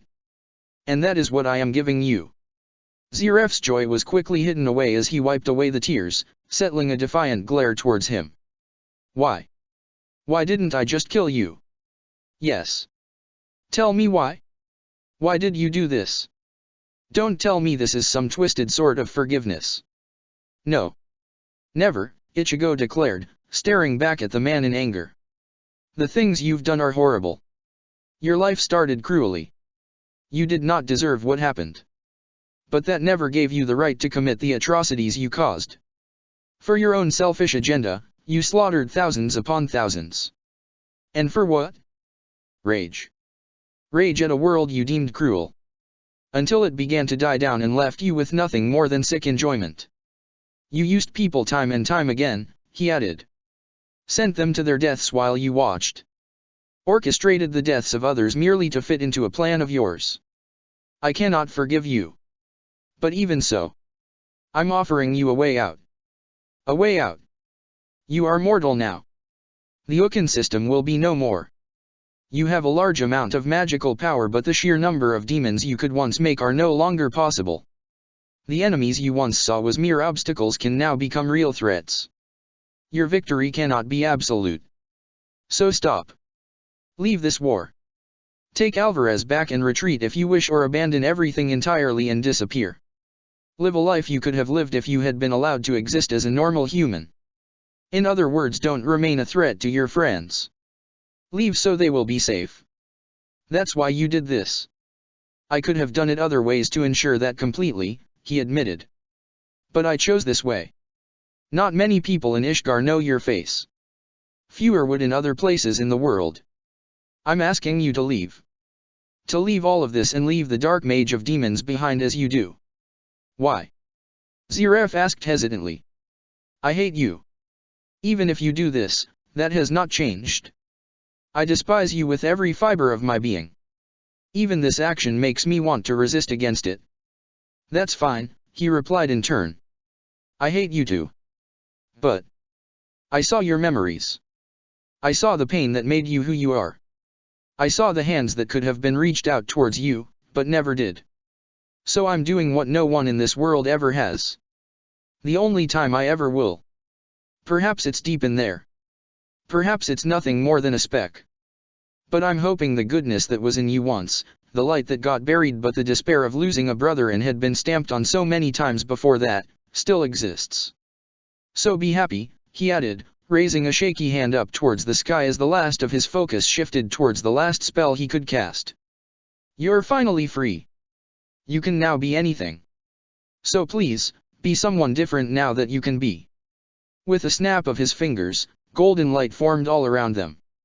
And when it finally faded, the giant form of the Holy Palace's gateway remained within the sight, the barrier that surrounded the island coming to life and beginning to conceal the island once more from the outside world. The process also took away the last bits holding Ichigo together, his body falling apart as his last words drifted through the air. The barrier will finish soon. So leave. You are free. Because, you, are in. Don't you dare. Zeref roared. Don't you dash. Ichigo smiled, his face breaking apart right before Zeref's eyes. My debt. And before Zeref could retaliate in any way to those words, either physically or mentally, Ichigo was gone. All that was left was the now mortal dark mage in a pair of Zanpakuto resting nearby. His debt, huh? That's certainly true. Don't you agree? Well, that and the owner of the voice that caused Zeref to snap round in shock, an identical copy of Ichigo himself standing and resting against the grave of Mavis, his fingers tapping against the smaller of the two blades. How happy you must be, Zeref, the man said with a wide spike. You got your greatest desire. And it was your greatest enemy that gave it to you. How overjoyed you must be. Protector of the fairies. The mind of the Mage of Death. Zeref didn't move at first. He simply stared at the sight before him, blinking once. Then twice. Upon the third time he began to accept that fact that what he was seeing was not going to disappear if he kept trying. You're... No. This is wrong, he muttered, shutting his eyes and shaking his head a few times. The same man still greeted him when he reopened them, having not even taken a step away from his position beside the grave. You're not him. Oh. The voice didn't help. It was the exact same, if spoken a bit more mockingly. It matched his mind's view of the abomination, but he was normally good at being able to determine what was fiction and what was reality. Right now he was only half sure of what this even was. Then who am I? You're just a figment of my own imagination. A way for me to get rid of my own grievances. Grievances, huh? The false abomination nodded, as if understanding it all clearly. I get you. You're confused after all. And kind of dwelling a lot on those last words he said. Man, it must be really bugging you. You're in the debt of your worst enemy, and you can't ever get out of it. You'll shut up eventually, he said as he turned away, preparing to leave the false image behind. They dash. Always do right. The figment was standing in front of him now, leaning over him with the shorter of the two swords pointed at his chest. For a brief moment he was prepared to simply ignore it and keep walking. He would have done, if not for the pressure he could feel pressing against his chest. His eyes flickered back towards the pair of Zanpakuto and... They were both still there? What are you? I thought you said I was a figment. A figment that interacted with me, he shot back. That's not my mind. You're something he left behind. A doppelganger? But how? He's dead. Whatever connection you had to him to maintain yourself, it's gone. Is it now? An arm fell on his shoulder as he felt the figment leaning against him, the weight a constant presence against him that stopped him from behind able to dismiss this as a mere act of his mind. Well then, if you're so sure then it must be. That means I'm just another little memory you're clinging to unpleasantly. Who was the last one to cause this anyway? Was it Anna? I bet it was Anna. He swung an arm out, prepared to bat away the figment from him only for his hand to pass straight through the flesh that should have been there. The weight vanished almost instantly too as the figment fell back a few steps, his smirk never dying. Intangibility? Or was this actual a figment? There had been very few times he had felt guilt or regret, or in this case frustration of how things ended, and sometimes it had felt like he could hear their voices. Voices whispering the thoughts he didn't want to think and breaking through his mind's walls to hit him where it hurt. But they were fleeting. This was something more. It was not him. When did he do it? Was it when he released me from my curse? He? Are we going to play the guessing game here? The abomination. Abomination. He knew the figment knew who he was talking about. That grin said it all. Now there's no guarantee I'll be on the same page if you aren't going to tell me his name. Abomination could mean many things and many people. Who specifically? You. Me? Oh, not me surely. What, did I place myself in your mind here? Well, perhaps I did. You can have a vivid imagination. It must help with making all those demons that you so like to dash. Ichigo Kurosake, he snarled out in frustration. The figment paused, his smirk widening slightly in victory, and he hated every minute of it. Now there we go. Was that so hard? Yes. Ah, don't be such a baby, the figment shot back lightheartedly. So let's get this straight. In the moment Ichigo over there dashed, the figment briefly waved towards the place where the abomination had vanished from. Broke your little curse, you think he also wove another bit of magic into the mix in the process? I mean, it's certainly possible. So you admit it? Of course, the figment said, only his smirk seemed to indicate otherwise. Of course I could easily be saying what you want to hear. You already came to this conclusion. I'm just helping you convince yourself currently. And now I'm stuck with you. An incessant voice who won't shut up. Oh, don't be like that. If anything, the way the figment tried to make the situation lighter made it worse to his eyes. Think about it. You'll have me by your side 24/7. I'll even be quiet sometimes. Think of me as just your little helpful shoulder abomination, ready to help guide you along the right path. And away from a few wrong ones. Oh? Freedom with a shackle, I see, he snarled, glancing to where the abomination had faded out of existence from. Is that what you've given me? Were your words a cheap trick? What was this? He was hurting? Because of that thing? Because he had finally gotten his curse broken only to have a new one chained to keep watch over him? The thought alone made him want to break something. To break someone. Oh, that could be fun, he muttered, his eyes glancing over to the figment briefly. I'm glad you're here actually. It'll be the perfect audience. You can watch as I murder all of his friends. Who should I start with? The blue-haired guild? Or the dragon slayer? What about the green-haired girl that seems pretty attached to Dash? Before he even finished the sentence, he found himself lying on his back, pain flooding his body from the blow and not settling. He couldn't try and move either, not with the smaller of the two Zanpakuto blades pressing against his throat. So you are real? Or your mind is still playing tricks on you, making you see and experience what you want to believe in order to justify your next actions? Take your pick, does it really matter? Yes. Because if you're here, a mass of death magic shot up all around him, slamming straight into the figment. It should have died then and there. Should have perished. But it merely stood there, smirking all the while. Impossible. Death magic. Great at killing things that are alive. Note the word alive. And regardless of what you think I am or not, out of all the options I don't think any of them include me being something that is living and breathing. The weight slowly left him as the figment stepped away, but even with that he still didn't move. His death magic didn't work, so that knocked out a lot of options here. And he didn't want to believe this was his mind causing this. Not one bit. How do I make you go away? What?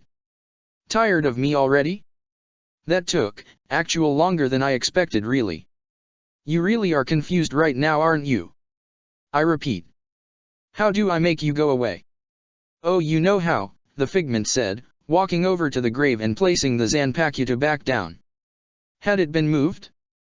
Had he imagined it being lifted and returned? This problem steps from one thing and one thing only after all. Ichigo's death. And? You think I care? Care? You. The figment scoffed, finding the idea just as ridiculous as he did. Course not. You hate him. You both hate one another. But that's what's bothering you so much right now.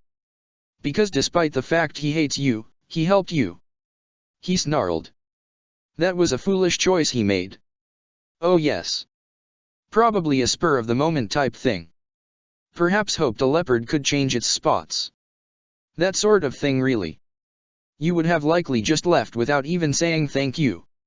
Why would I ever thank Dash? Except he then died, the figment said, cutting him off. Dead. Gone. Consigned to the void, never to be seen again by mortal eyes. Perhaps not even by dead ones either. Point is, he's gone. And normally you'd be happy about this. I am happy. So why are you conflicted then? The figment asked knowingly. The answer's rather obvious really. You're happy he's dead after all. You wanted him dead for a long time. But there's a problem with that now. He died and left you in his debt. If he'd lived, you would have played it off easily. But you would have returned the favor eventually. Whether a week later, a month, perhaps not even for years, but eventually you would have settled that debt. You would have always had that thought in the back of your mind, never wanting to allow yourself to linger on any feeling of debt or that you would owe him anything. So long as he lived, you could do that. You could even claim even the smallest of things to have cleared it. But only as long as Dash. As he breathes, he said, lashing out with a hand and letting some of his magic bleed away his frustration by taking it out on the ground instead. I get it. Because that bastard is dead. I can't square it. I can't write it off. Not something like this. But having to deal with you, I'll call that making us even. The figment shrugged. If that's how you want to think, go ahead. I'm sure that will help. For a few years at least. Maybe even a few decades. But eventually time is going to start to feel really slow, and you're going to be trapped in your mind, remembering the one thing you can't escape from. The happier you get with your new freedom, the more you will begin to owe him. How long will that take, do you think? When you find a new home? Silence. Bit later maybe. When you get married? I said silence. Perhaps not then, but what about when you have a kid? Would you remember Dash? I told you to be silent. He roared, his magic flaring and tearing apart the area around him. I hate him. I do not owe him anything. He is nothing. His outburst, however, did nothing to shake the figment. If anything, it looked like all its questions had just been answered. Then why do you care so much? He froze. What? You're spending all this time, listening to me, and actual getting annoyed. But what it? Is it the truth in my words? The truth you don't want to admit. The truth that you know it will, and already is, eating away at you. That feeling of powerlessness, combined with the utter loathing to have that emotion aimed at the one individual you hate the most. Trying to let the anger dim a bit, his mind clearly slightly, he asked, what do you want from me?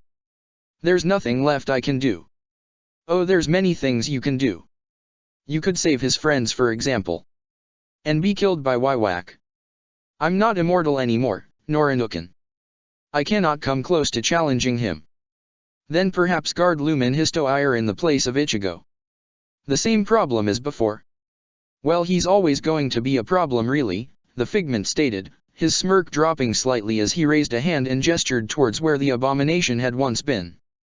But there is of course a simple option. A life for a life. That should clear away the debt. You think I would give up my own life for his sake? I wouldn't even consider. His thoughts slowly down for a moment as a single thought began to click into place. Life for a life. That doesn't mean giving up one for another. He gave me mine without giving up his own. What he did was save me from my eternal fate. You're telling me to save him in turn. I'm just a figment, the figment said as his smirk returned. You said it, not me. He ignored the figment, focusing instead on the two blades resting against the grave. Those had been the abomination's Zanpakuto. He shouldn't be able to. They should be empty. But there was something there. Like a tiny thread of power, as if it was desperately trying to cling to the blades and not snap. Left long enough, it would probably fade away entirely. But at this moment, it was still there. What had that old blacksmith said about Zanpakuto once? The relationship between the Zanpakuto and the user? The blade is him, he muttered in realization. It's a piece of his soul, still present. Or at least still grounded. And if the thread connects to enough pieces, then using the blade as a catalyst. But to do so would require a massive amount of magical power. He didn't have close to enough. Not anymore. No one would, not with the Ukin system dismantled. Wait. There was one. Where is Mavis? He asked the figment. So you've decided? Yes. A life for a life. If anything, he'll owe me after this. And afterwards we'll never see each other again. In that case, you know where to go. Mavis could have been hidden anyway. If I search for her by myself it could take dash. You know where to go. I told you I dash. His words fell away as he realized what the figment was trying to say. Of course, he muttered. If he wanted to keep her safe, he'd take her back to Magnolia. To the vault. It's why she can't be sensed currently. It was to hide her away for as long as he could. Walking over to the graves, he hesitantly reached for the larger of the two Zanpakuto. When it came to Zanpakuto, the items never liked others using them. His ring was hardly an exception, taking a cost from those who had tried in the past. Would the same occur here? Yet as he let his hand wrap around the handle, he felt nothing. He wasn't sure whether that was good or bad. After wrapping the blade up in shadows and making a makeshift sheath to carry the blade in, he reached for the other. It felt the same he noticed as he expanded the darkness and shoved the other blade in there with the first. They were heavy but only from their actual weight, not from any resistance from the blades themselves. Would you like to lead the way? The figment asked. Or shall I? Do as you wish, he snarled out as he willed the shadows to move, cursing the fact he only had one arm to try and do all this with. It had been easier with two, but the blasted pain was at least more bearable now than it had once been. Just make sure you vanish too once I clear this debt. Of course. After all this, your conscience will surely be clear, the figment shot back sarcastically, the smirk he had worn only dropping when outside of Ziref's line of sight. But it'll be enough for me to go away at least, he whispered quietly, ensuring Ziref could not hear him. If you can bring him back, that is. If you can't, then all of this on my end was for nothing. Protector of the Fairies. I'm grateful you could meet with me. The second in command of all of Alvarez's forces contacted me about a ceasefire, the Queen of Fiori responded, her voice trying to be every bit as regal as the many kings and queens he had encountered over his long life. What little nervousness might have once been there was gone, experience clearing it away, but there was a softness to it. A part of her tone too suitable for a princess and yet to be lost in the transition. Not that he could underestimate her because of that. Not when she had the rest of being a ruler down. Leaning forward from her seat, the only one in the room they were in, and he knew that was an intentional move on her part, she pressed her hands together before gesturing for him to continue. You could say that I was intrigued. I trust you speak on behalf of Emperor Spriggan. I do. He didn't. He'd be punished for this, he was sure of that. But what other choice did he have right now? Kurosaki had disappeared with his emperor and he had no idea where he had taken him or when his emperor would be able to return. He hoped this was what Emperor Spriggan. No. Not Emperor Spriggan. He knew the man's true name now. He's suspected at times. Avatar's men had poked and prodded at his mind, teasing him with the knowledge he was lacking, but he hadn't been able to accept the truth. Not until he had heard it spoken from Mimihagi's mouth. Ziref. The Dark Mage of Death. The Price of Demons. The Terror of the East. There were so many names for him, even stretching as far as to reach Alvarez. He wouldn't be surprised if those tales had reached other lands too in the 400 years since Ziref's original reign of terror. No man had caused so much chaos and death only to vanish near the end. Stories about him were always made worse by the fact there was no story about how Ziref was ever stopped. All that death. All that destruction. And then Ziref just stopped. No one had ever known why. No one had ever been able to fathom the answer. But right now, after having stood by Ziref's side when he went by the name of Spriggan for so long, he believed he had won. A whim. That's it. That's all he supposed it had been. Ziref only had to keep pressing forward and he could have won.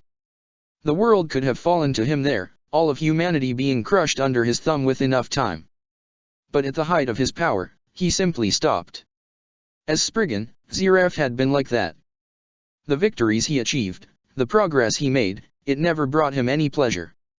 He merely seemed to see it as a task he had to do, long since past caring about why. He'd seen it clearly in the final days before the final bastions of resistance against Alvarez fell to them. They'd all been prepared for battle that day, ready to end the war in one swoop. And yet Ziref had looked different that day. Hesitant he would dare to say. And then, right before they could go to fight, he had called them all. Told them that they were heading back to the capital and that he wouldn't take no for an answer. Mercy, the people called his actions that day. The final bits of resistance crumbled in the face of that, the despair they must have felt being surrounded at all sides giving way to sudden hope as they realized they would live another day. They hadn't wanted to die or invite back Ziref's wraith, so they had formally issued their surrender and agreed to turn over what little power they had left in order to ensure their own survival. Alvarez was fully formed and the people rejoiced. Ziref's name, as Emperor Spriggan, had been sung with praises for months after. Even now it would still be spoken of with the same level of reverence as it had been that day. But when he had spoken to Ziref in private about how he felt from achieving the peace he had desired, he'd seen something he hadn't been able to fully understand. But he could now. The look he had seen that day. It was one of disappointment. The war had ended. And yet Ziref had looked lost. And he'd felt it took over the next few months, with how frequent Ziref would go to and from Alvarez on his so-called retreats. Uniting Alvarez had become a purpose of sorts for Ziref. A drive to push forward with. But right at the end, when he had been about to achieve it, he'd hesitated. Perhaps he was wrong. But he'd seen how Ziref had abandoned his demon army despite its advantages in this war. And there was also how he had abandoned his efforts at destroying all life 400 years ago too. Ziref threw himself at an objective, chasing it down with a hunger few could match. And Ziref enjoyed every minute of it. It brought him joy, excitement, surprise. It was probably the major source of meaning Ziref gained every few decades. But once it was about to end, Ziref hesitated. Because once it's over, it's gone. Then he's lost again, searching for something to fill that void. He moves on, allowing things to remain unfinished if possible so he could return later and continue the fun. Perhaps he was wrong. Perhaps he didn't understand Ziref nearly as much as he thought he did. He had, after all, only known a mask of Ziref's. Emperor Spriggan had been a lot of things and many of them were something never associated with the Ziref of legends. But all those decades by the man's side had allowed him to know him better than most. And because of all that, he was making this choice right now to speak to the Queen of Fiori. Ziref would not like it. But that only mattered if Ziref returned. He was no longer sure if that would happen now. Now if history repeated itself again. And after the incident with Mimi Heiji and the weakened state of both sides' armies, Ziref might very well lose interest entirely. Especially with the death of Ichigo Kurosaki, the rage he would have felt dimming with the loss of its target. With Ziref gone, he had to now act in the best interests of his people. In the best interests of all people. War was something he hated, having lived through too many of them, but his loyalty had always been unquestionable. But being in a place now where he could make the choice, he would pick the side that would reduce the necessary bloodshed to a minimum. The incident with the being known as Mimi Heiji has caused harm to both our sides, he stated, carefully noting how she didn't react to the name that should have been unfamiliar to her. Good, she had been informed then. Time had been on her side, what with the time that had been needed for him to be escorted to the meeting place between the two. They hadn't liked taking him so far into their borders, but it had been necessary for the Queen's own safety. That, and they knew he had broken through further before. This far was hardly a stretch. Many have lost their lives, but many have also been saved, on both sides, by an individual from yours. I was informed, yes, the Queen responded calmly. Ichigo Kurosaki, one of our more talented mages. He performed his duties well. She knew he was gone now. She was trying to play down his strength too much, trying to insinuate that there were plenty of other strong mages within their forces. Sadly, he couldn't deny that either. His strength was vast and his knowledge of magic great, but his connection to it was weaker than before. Along with their remaining members of the Spriggan 12, they were lacking in the sheer firepower that Ishgar currently had. And the Queen knew it too. The only reason she was willing to discuss this and still consider them a threat though was because their total forces would still take a great many lives and could still potentially overwhelm Ishgar entirely. But it would be costly for both sides. In light of his actions, I have been given authorization to begin talks to an end to hostilities, starting with a temporary ceasefire.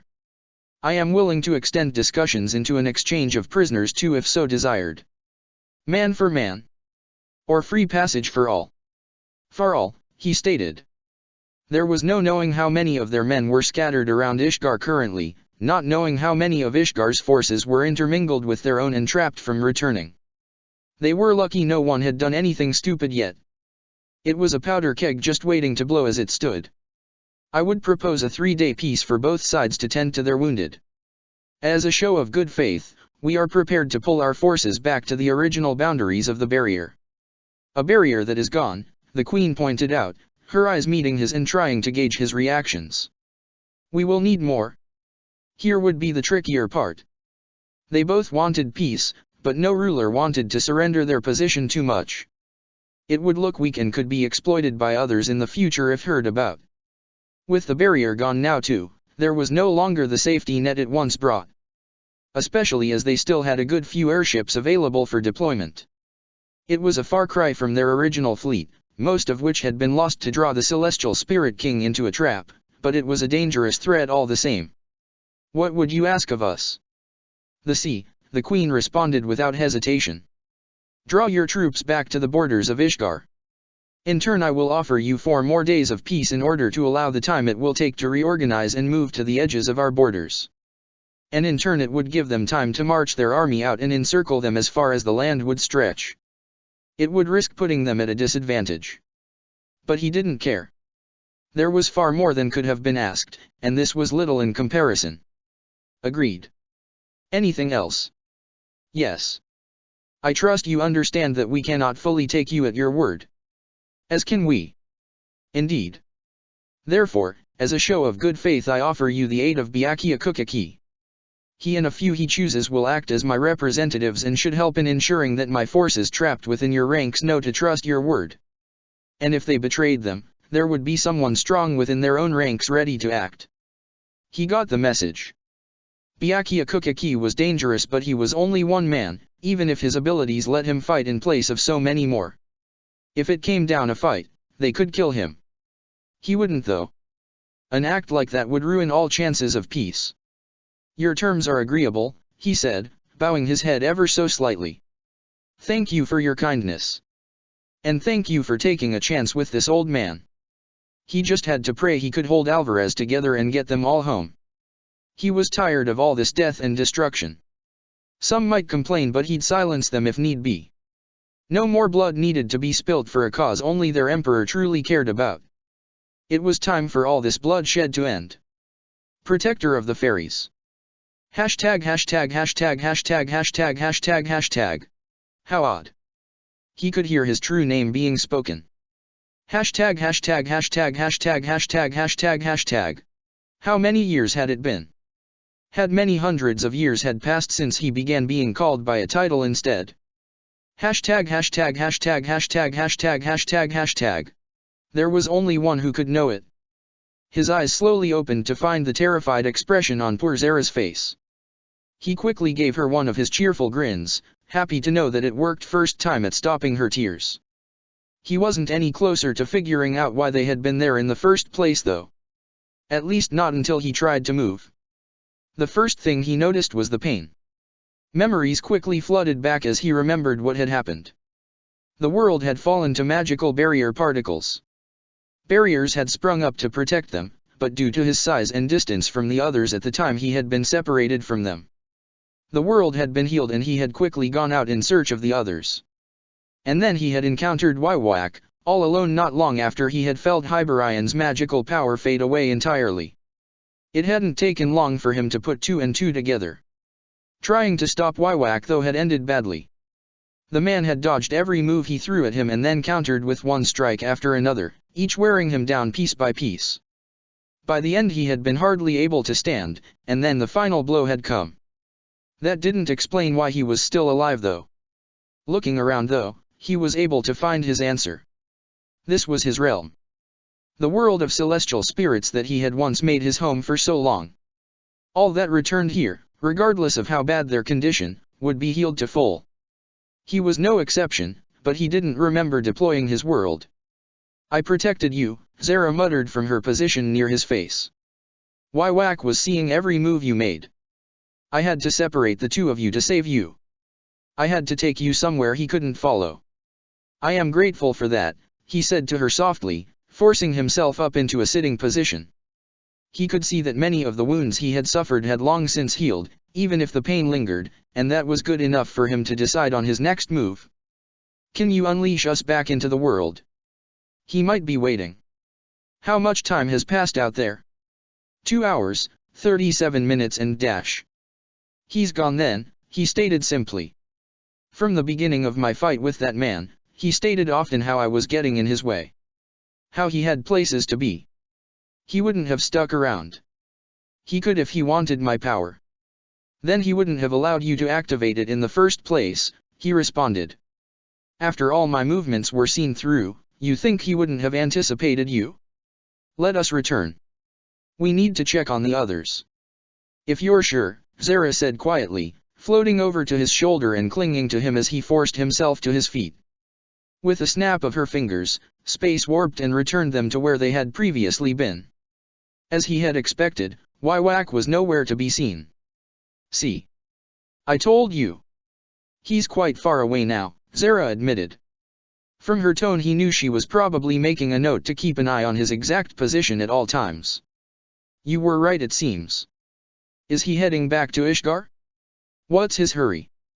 Perhaps he want to take advantage of the chaos, he suggested. I don't know what the state of things is in Ishgar currently, but it must not be good. For a man who no longer possesses an army, this is the time to strike. He's also no longer an Ukin. I noticed. You're not either. I noticed. Zara nodded from her position on his shoulder, leaning closely against him. I wondered why you were so hesitant to draw on my power. You couldn't afford to. The magical barrier particles weakened us all too much, and without the magic of the world to draw from you have hardly had time to fill your reserves. Your greatest strength left to draw upon was your physical strength and great size, and he toyed with you all the while. He must have done the same to Hyborian, he muttered, slowly walking off towards the direction that Hyborian's magical power had vanished from. Yet for a man weakened like the rest of us, he didn't feel weakened. He's not an Ukin. I can confirm that. I know. But there was something about the way he fought. The way he used his power. It was almost like. He hoped he was imagining it. Perhaps he was, using it as a way to try and make excuses for his defeat. But on the off chance he was right, people had to be warned. I can still sense Warad on the continent. Yeah, I can too. No sign of the others though. I think they're over in Ishgar based on what I'm sensing. They're much further away than Wywak is at least. How did they get there so fast? It doesn't matter. Can you get us to Ishgar too? Zara shrugged, her usual reaction when he asked her something that she knew for certain that she could do but just wanted to make it look like she'd have to consider it. Might need a bit more magical power, but I could get us there, I think. Any particular destination? Wherever Lumen Histoire is. Zara paused, pressing herself forward a bit so he could face her properly. Wywaka is going after Mavis. It seems likely. She is currently without a guardian. That is unless Ichigo has pulled out a miracle of some kind, but I cannot sense any trace of him left. Hurry then, she said, pointing off in the direction she could sense Warad in. He's that way, hurry. Once you get him I'll teleport the three of us across to Mavis. You won't have the magic for that yet, he countered. Besides, I don't plan to leave without Hyborian's body. Mavis is in danger. I won't leave the man's corpse here, he stated firmly. Considering you've been maintaining the celestial spirit world for a few hours, I'll be surprised if you can teleport us over such a vast distance before I even reach Warod. Being hasty will do us no good either. Remember that the others got away. They will know what Wywak seeks and will make moves to prepare for his arrival. That I am sure of. But what if? Zara shook her head a few times, trying to ward off her worries. You're right. For now I'll focus on recovering my strength. We'll need power to fight too. Try not to use too much power in the meantime yourself. You're large enough that you can probably reach Warod easily if you run for a bit. He nodded, briefly increasing his pace as he made to hurry to find what would be left of Hyberion. He just wished his thoughts would stop drifting towards the man they were heading away from for the time being. The nagging thoughts about their fight simply wouldn't leave his mind.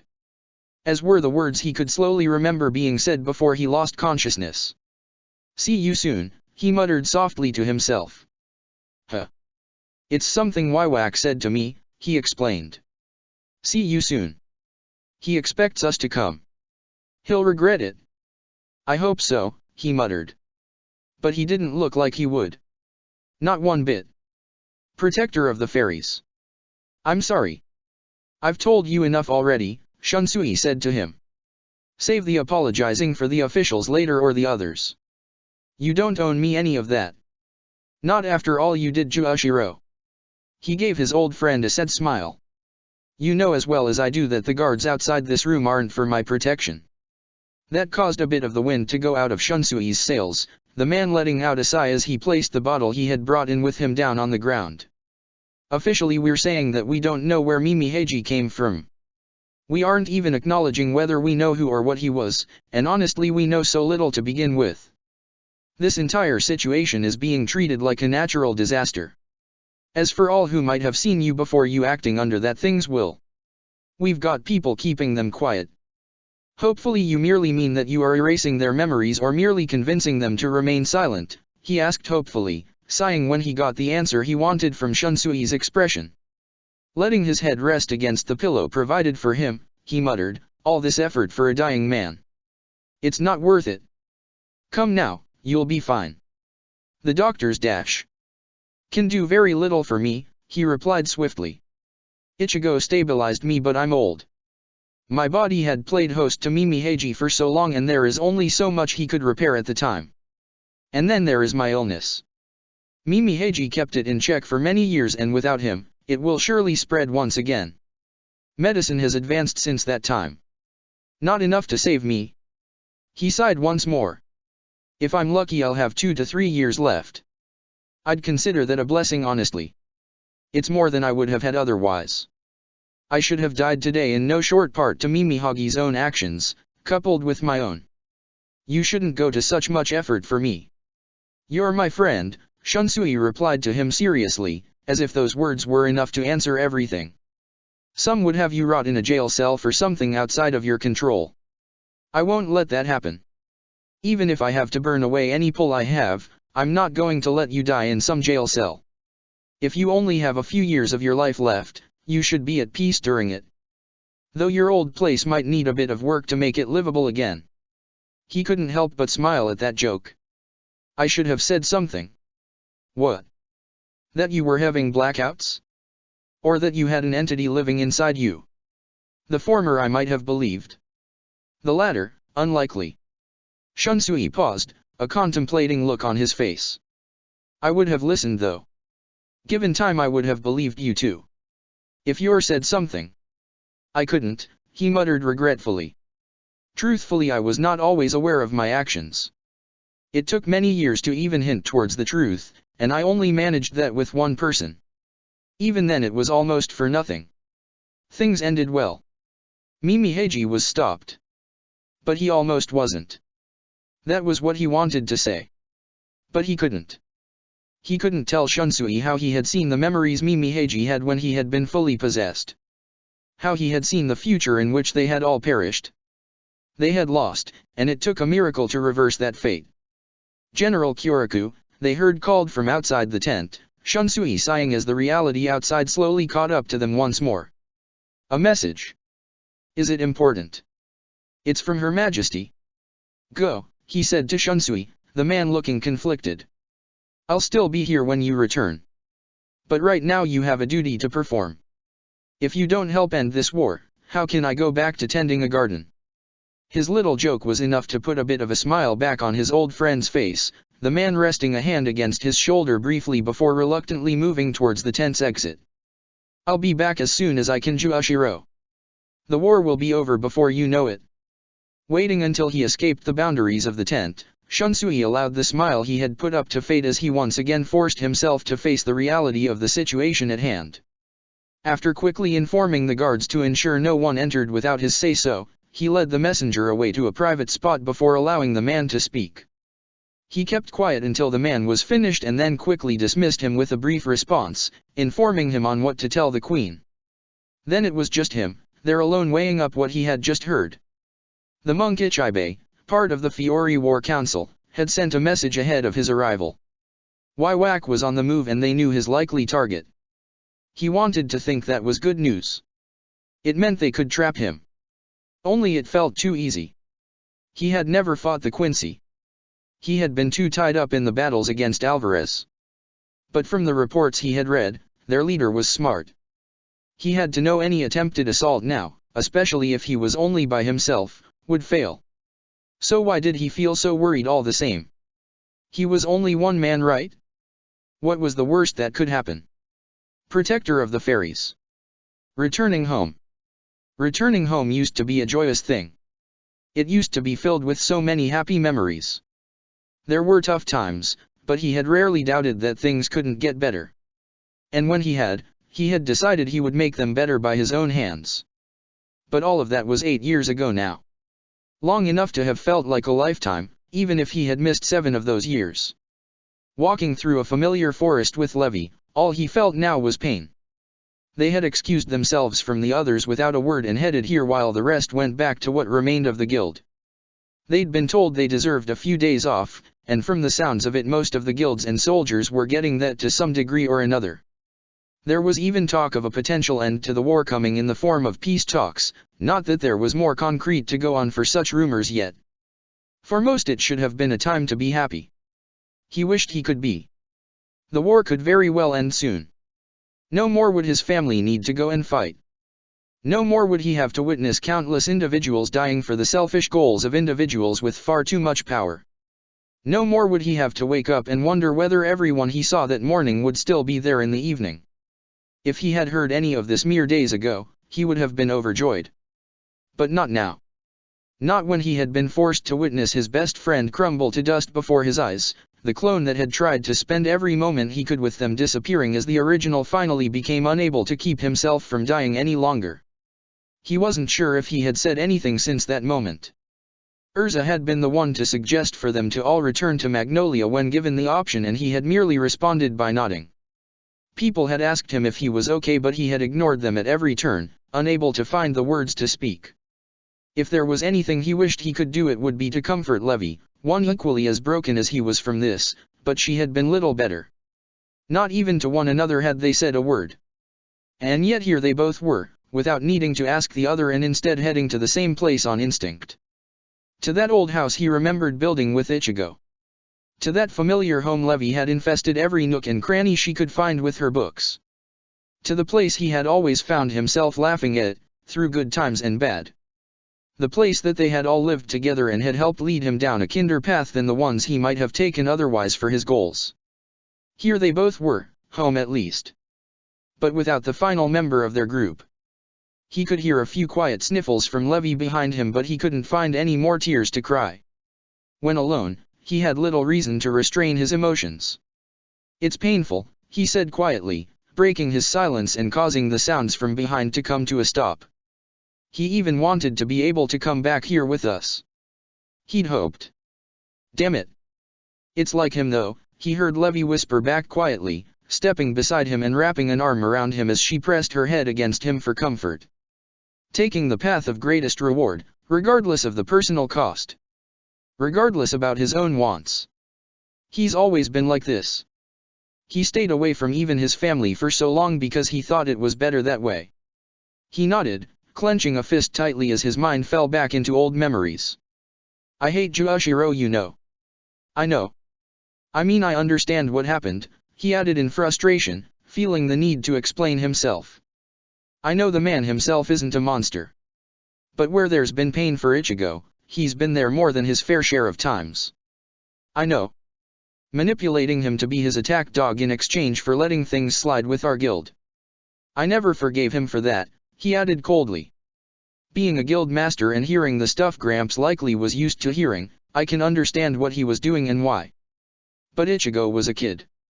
A kid who he used because he had great potential in Juoshiro's eyes. I know the man could be kind to him too, but it never stopped him using him for his own benefit. I know. It started with him, he growled out, his frustrations bubbling over, and he only had enough awareness to lock down on the magic he might have inadvertently released if not careful. I'd hoped that would have been it. But it had to end with him too. Because it had to have been him who was Mimihagi's host. Had to be him, a man who was active for years and ensured he couldn't be stopped without great cost. And despite all of it, Ichigo still saved him. I wouldn't have, he added as an afterthought. I couldn't. I would have been more focused on killing him if a chance like that arrived. But he had to have made himself important to Ichigo. Had to become a person who Ichigo couldn't help but try and protect if he could. In the end it wouldn't have made a difference. But why does he get to live and Ichigo doesn't? After all that's happened. I can dash. I mean, how is that fair? He roared out angrily. How is that dash? Laxus. Levy's shout snapped him out of his rage, his anger slowly diminishing as he forced himself to unclench his fist and turn towards her. Her expression didn't match the ferociousness of her shout, having already softened to somewhere between compassion and sorrow. Laxus, I know, she said, repeating her earlier words quietly. But it doesn't change anything, regardless of how we feel. Ichigo. He's gone. I don't want him to be. But I don't think Juoshiro did either. I know, he muttered, mimicking her own words back at her. But even so, Ichigo cared enough to save Juoshiro. Regardless of your feelings about that, it's worth respecting that decision. It's one he could hardly have made lightly in his condition at the time. All right, he muttered. How are the others doing? Do you know? I don't know, she freely admitted. It wasn't like he could complain though. He had practically isolated himself in his grief until he finally reached here. I saw Nozomi a few times. I didn't know what to say really, but she looked the same as us really. What about Toshiro? Or Ichigo's sisters? I didn't see them. I heard Toshiro was with Karen, but they have each other at least. But it must hurt.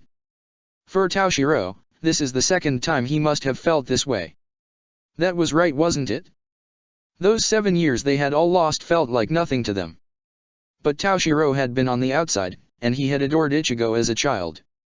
He'd already had to lose him once. Losing him a second time must have been unbearable. He wasn't sure what he was going to say.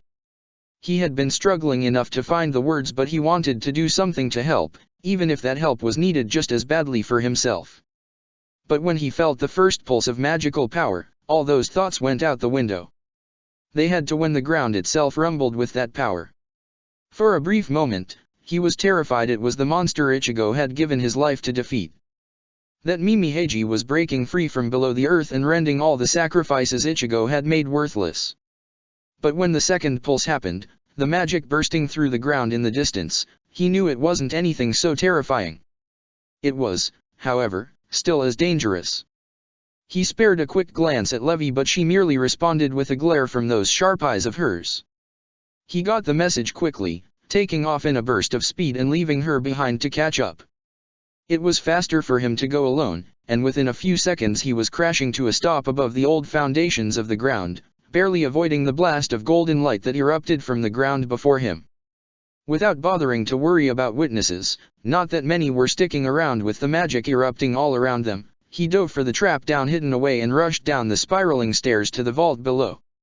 He didn't even bother using the steps for the majority of the journey, bouncing around the side as he shifted in and out of lighting to dart as fast as he could to the bottom. As he finally reached the bottom, he had to hastily dodge another blast of magic that almost smashed straight into him. Taking a careful step into the passageway before the vault itself, he had a brief moment to examine the site of the vault entrance. It was cracked, in multiple areas with large holes across the walls where magic had burst out from. He could feel the raw energy crackling in the room, what he supposed was the barrier that kept the contents of the vault safe close to shattered entirely under the pressure being exerted. But then it was to be expected. It was meant to an individual, not contain them. Raising a hand towards the gateway, he used the limited knowledge he had on such seals and let the magic that recognized him as the guild master of Fairy Tale do the rest.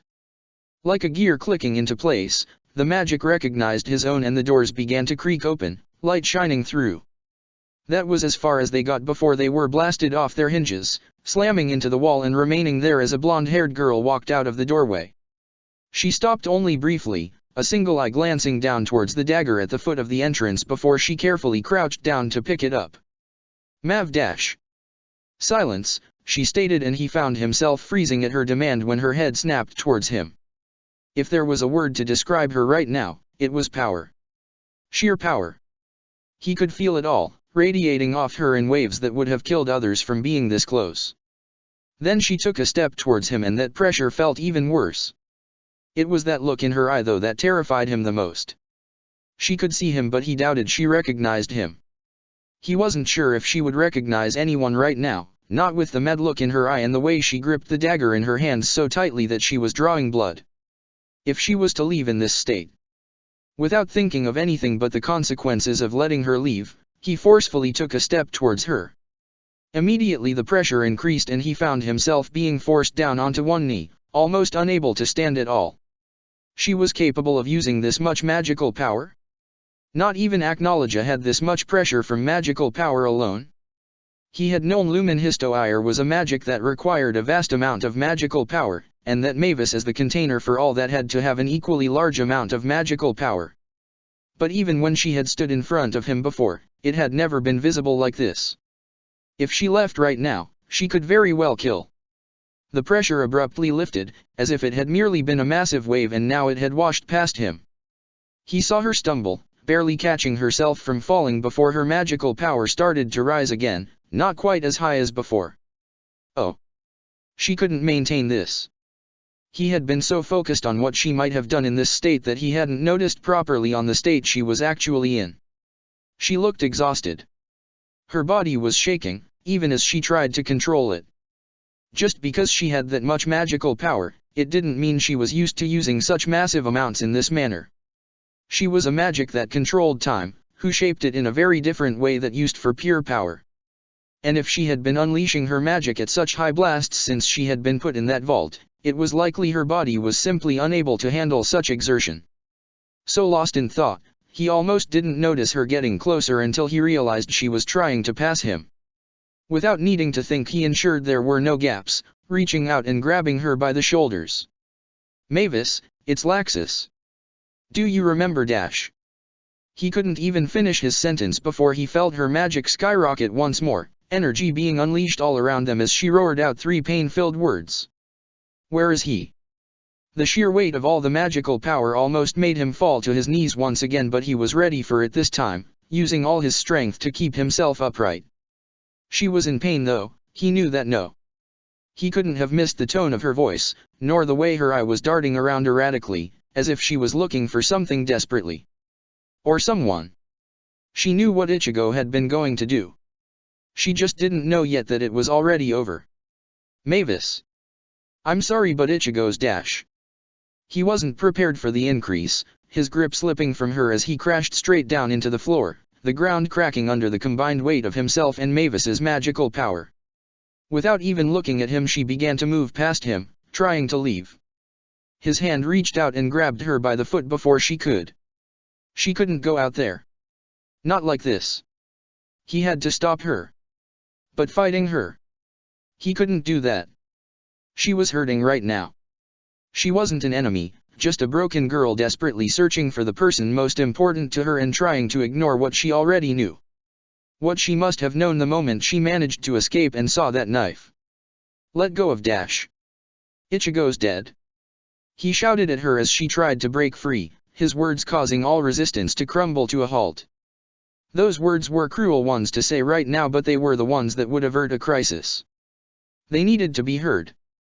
"He's dead, Mavis. He's gone." "No," he heard her mutter quietly. "You're wrong. He fought Mimi Heiji and won. But there was a cost. He's not, he can't. I'm sorry. But it's too late." The magical power she was unleashing slowly trickled away, lowering until she had locked it away inside herself once more. As if that power was the only thing keeping her going, she fell to her knees, cradling the knife in her hands. Sensing it was safe now, he slowly released his grip on her ankle and lifting himself from the floor so he could move closer and place the hand instead on her shoulder.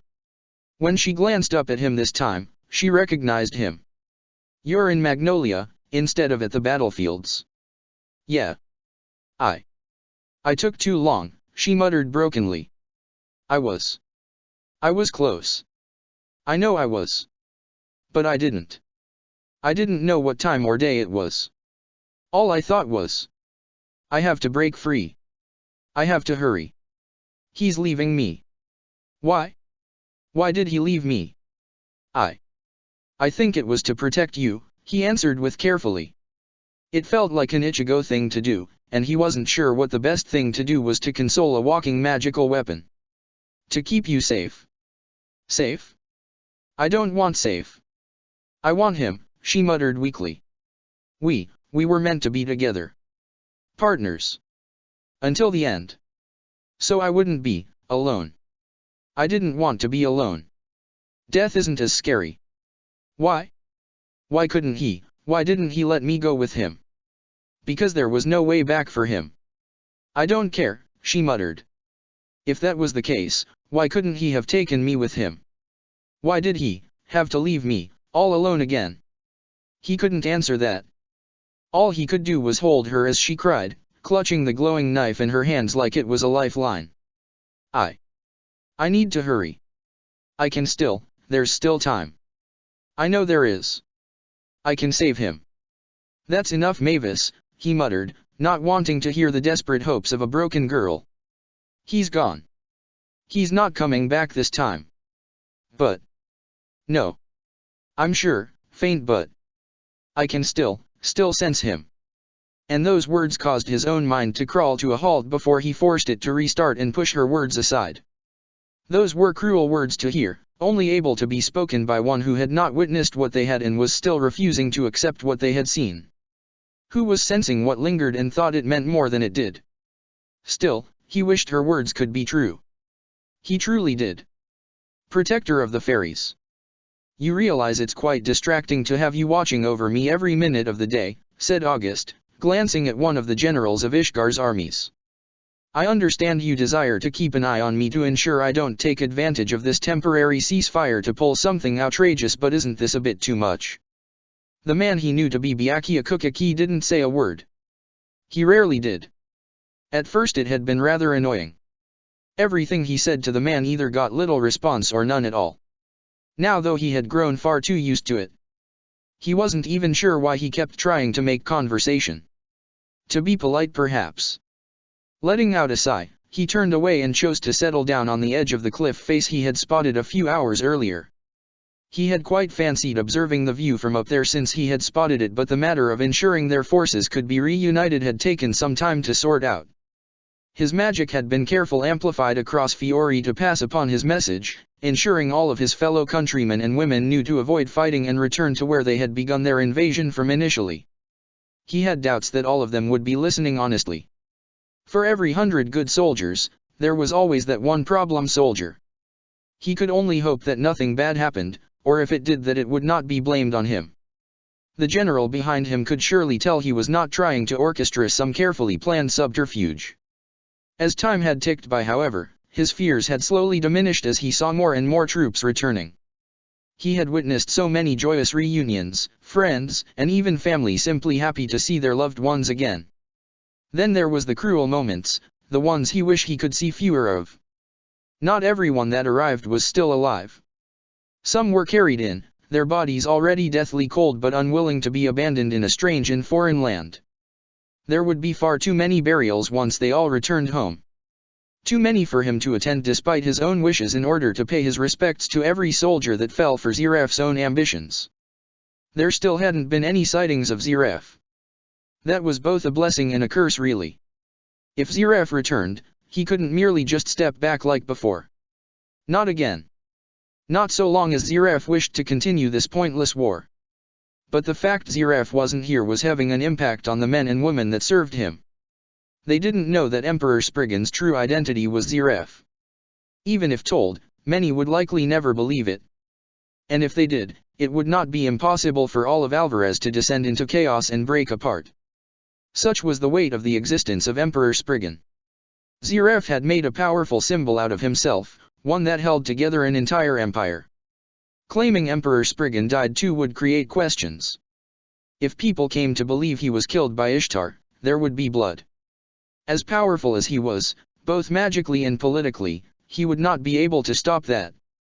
Especially not if some of the other remaining Spriggan 12 threw their weight behind a continued offensive. Best case, a fractured country. Worst case, too much death to imagine. If the strength of Emperor Spriggan as a symbol was to remain intact with minimal consequences, a lie would have to be told. Perhaps that he died in his sleep. His infrequent appearances could be attributed to ill health, his youthful appearance a mere mirage that had never truly reflected his actual state of being. Convincing the other Spriggan 12 left might be more difficult, but he knew their quirks well enough that he could potentially make them believe him if he played his hand right. Of course all of this would go to hell if Ziraf ever returned. Perhaps all he would be doing would be buying momentary peace. Was it worth it? Might it only last for the limited life he has left? So many questions, with so few answers he could find truly satisfying. Sir. He raised his head slightly at the sound of an uncertain voice, glancing over to his left to see who had disturbed him. The look of the girl, dressed up in the recognizable uniform of their scouts and messengers, showed she seemed uncertain about bothering him, but he knew if it had been nothing then it would not have been brought to him.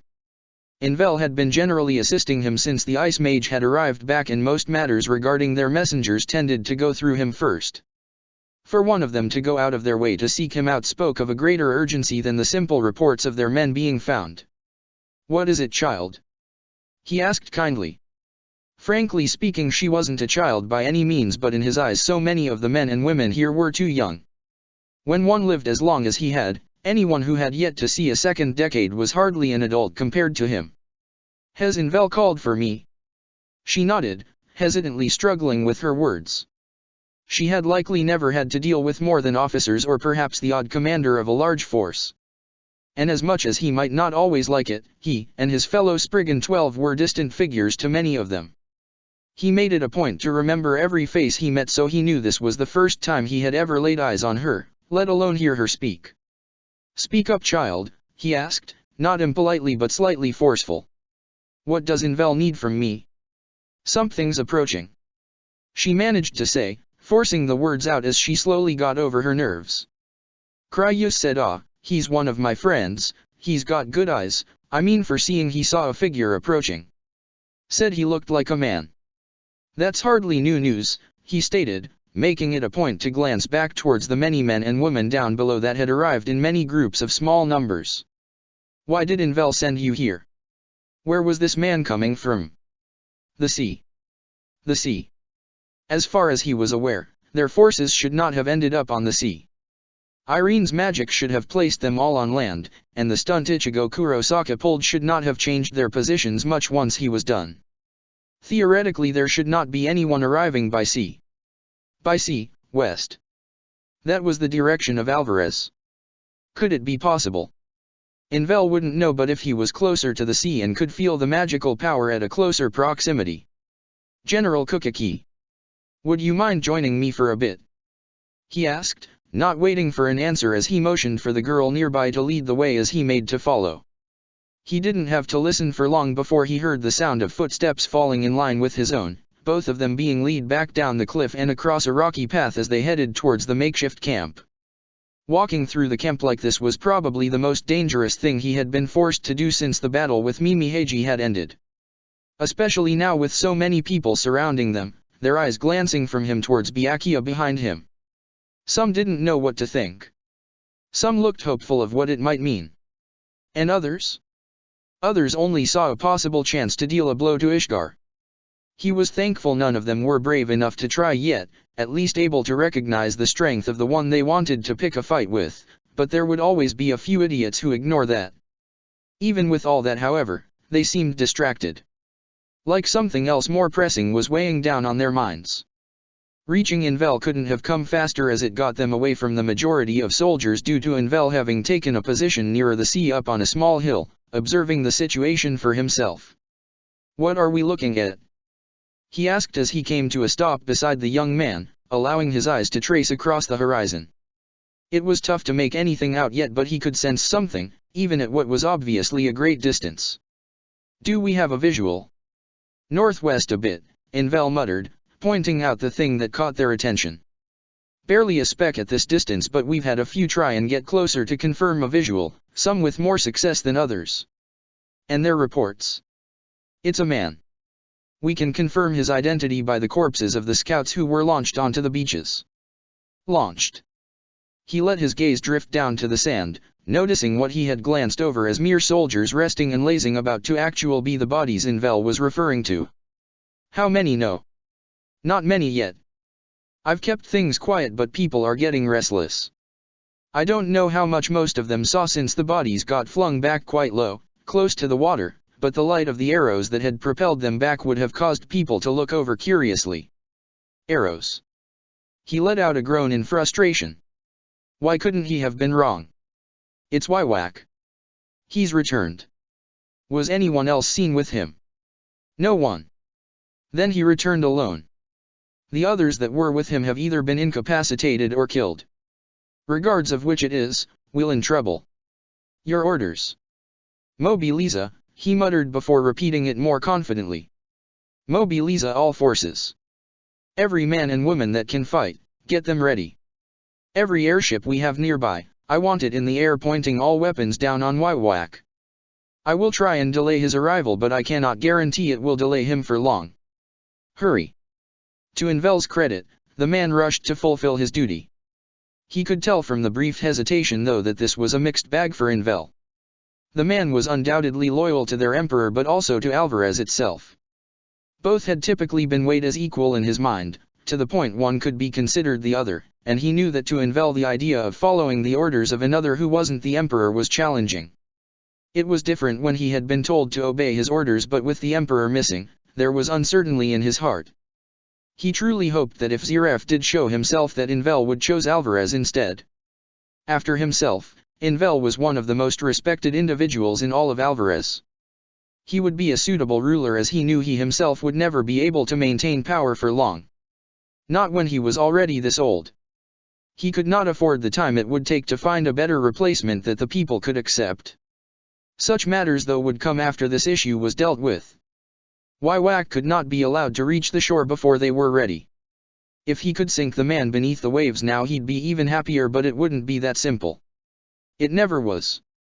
But so long as they could Mobiliza, they could stop Wywak here and now. "I know you were only sent here to observe me," he stated to the man behind him, "but I'll ask this of you anyway. Will you stand and fight with us?" "My duty is to Ishgar," came the man's response, the sound of a sword being drawn following his words. "And this man remains a threat. Only once he falls will the danger he poses be resolved." "I'll take that as a yes then," he muttered, a brief smile appearing on his face despite the situation. It might be further ahead of them right now, but even the sight of Byakhia helping would go a long way for peace in the ends of the people. "Then once he arrives, do as you see fit. You know your powers better than I do. Suppress him though, if I might make a suggestion. If he's held in place, we can level all the firepower of Alvarez down upon him. He's no longer a god to people like us now. Even he won't be able to survive such an onslaught. But I won't take any chances," he added, raising his staff as the clouds above began to swirl, the sky darkening as his magic rose to his call. The winds picked up all around them and the sea began to rock, waves rising and falling from greater heights and with greater strength as he commanded the seas themselves to turn against the one daring to cross them. "He was foolish to return this way," he added, a brief bit of uncertainty entering his voice as he stared at the vague figure of the man in the distance. So why did he do it? Did he not consider that he would have to get through us, even in a scattered form, at any point? And if he saw us, why announce his presence and continue? Is he that arrogant he can break through our ranks? It mattered little. The man's arrogance would be his downfall. And yet it didn't stop the slither of doubt in his mind. The doubt that perhaps the arrogance was well deserved. Protector of the fairies. For all of August's efforts, they only bought themselves around 10 more minutes. Waves threatened to capsize Waiwaka's small boat countless times and yet failed at each turn, the man's ability to navigate through such treacherous conditions a miracle in itself. As hard as he might try, August knew it wasn't working. It was buying them minutes, and few at that. Eventually he had no choice but to stop his efforts, Waiwaka's ship too close to the shore now to continue his assault with the weather without dragging his own forces into the mess. He hadn't bought much time at all.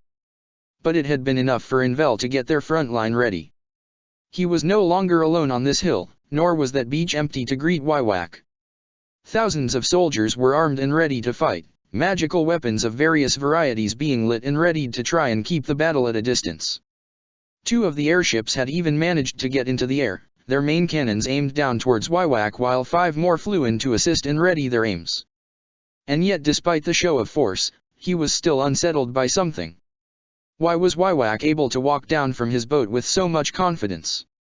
Why wasn't there a shred of worry in his body language as he lazily glanced at the forces they had surrounded him with? Surely he didn't think he could win. That was the height of foolishness. Surrender. Those words sounded like thunder to him in how they cut through the tension.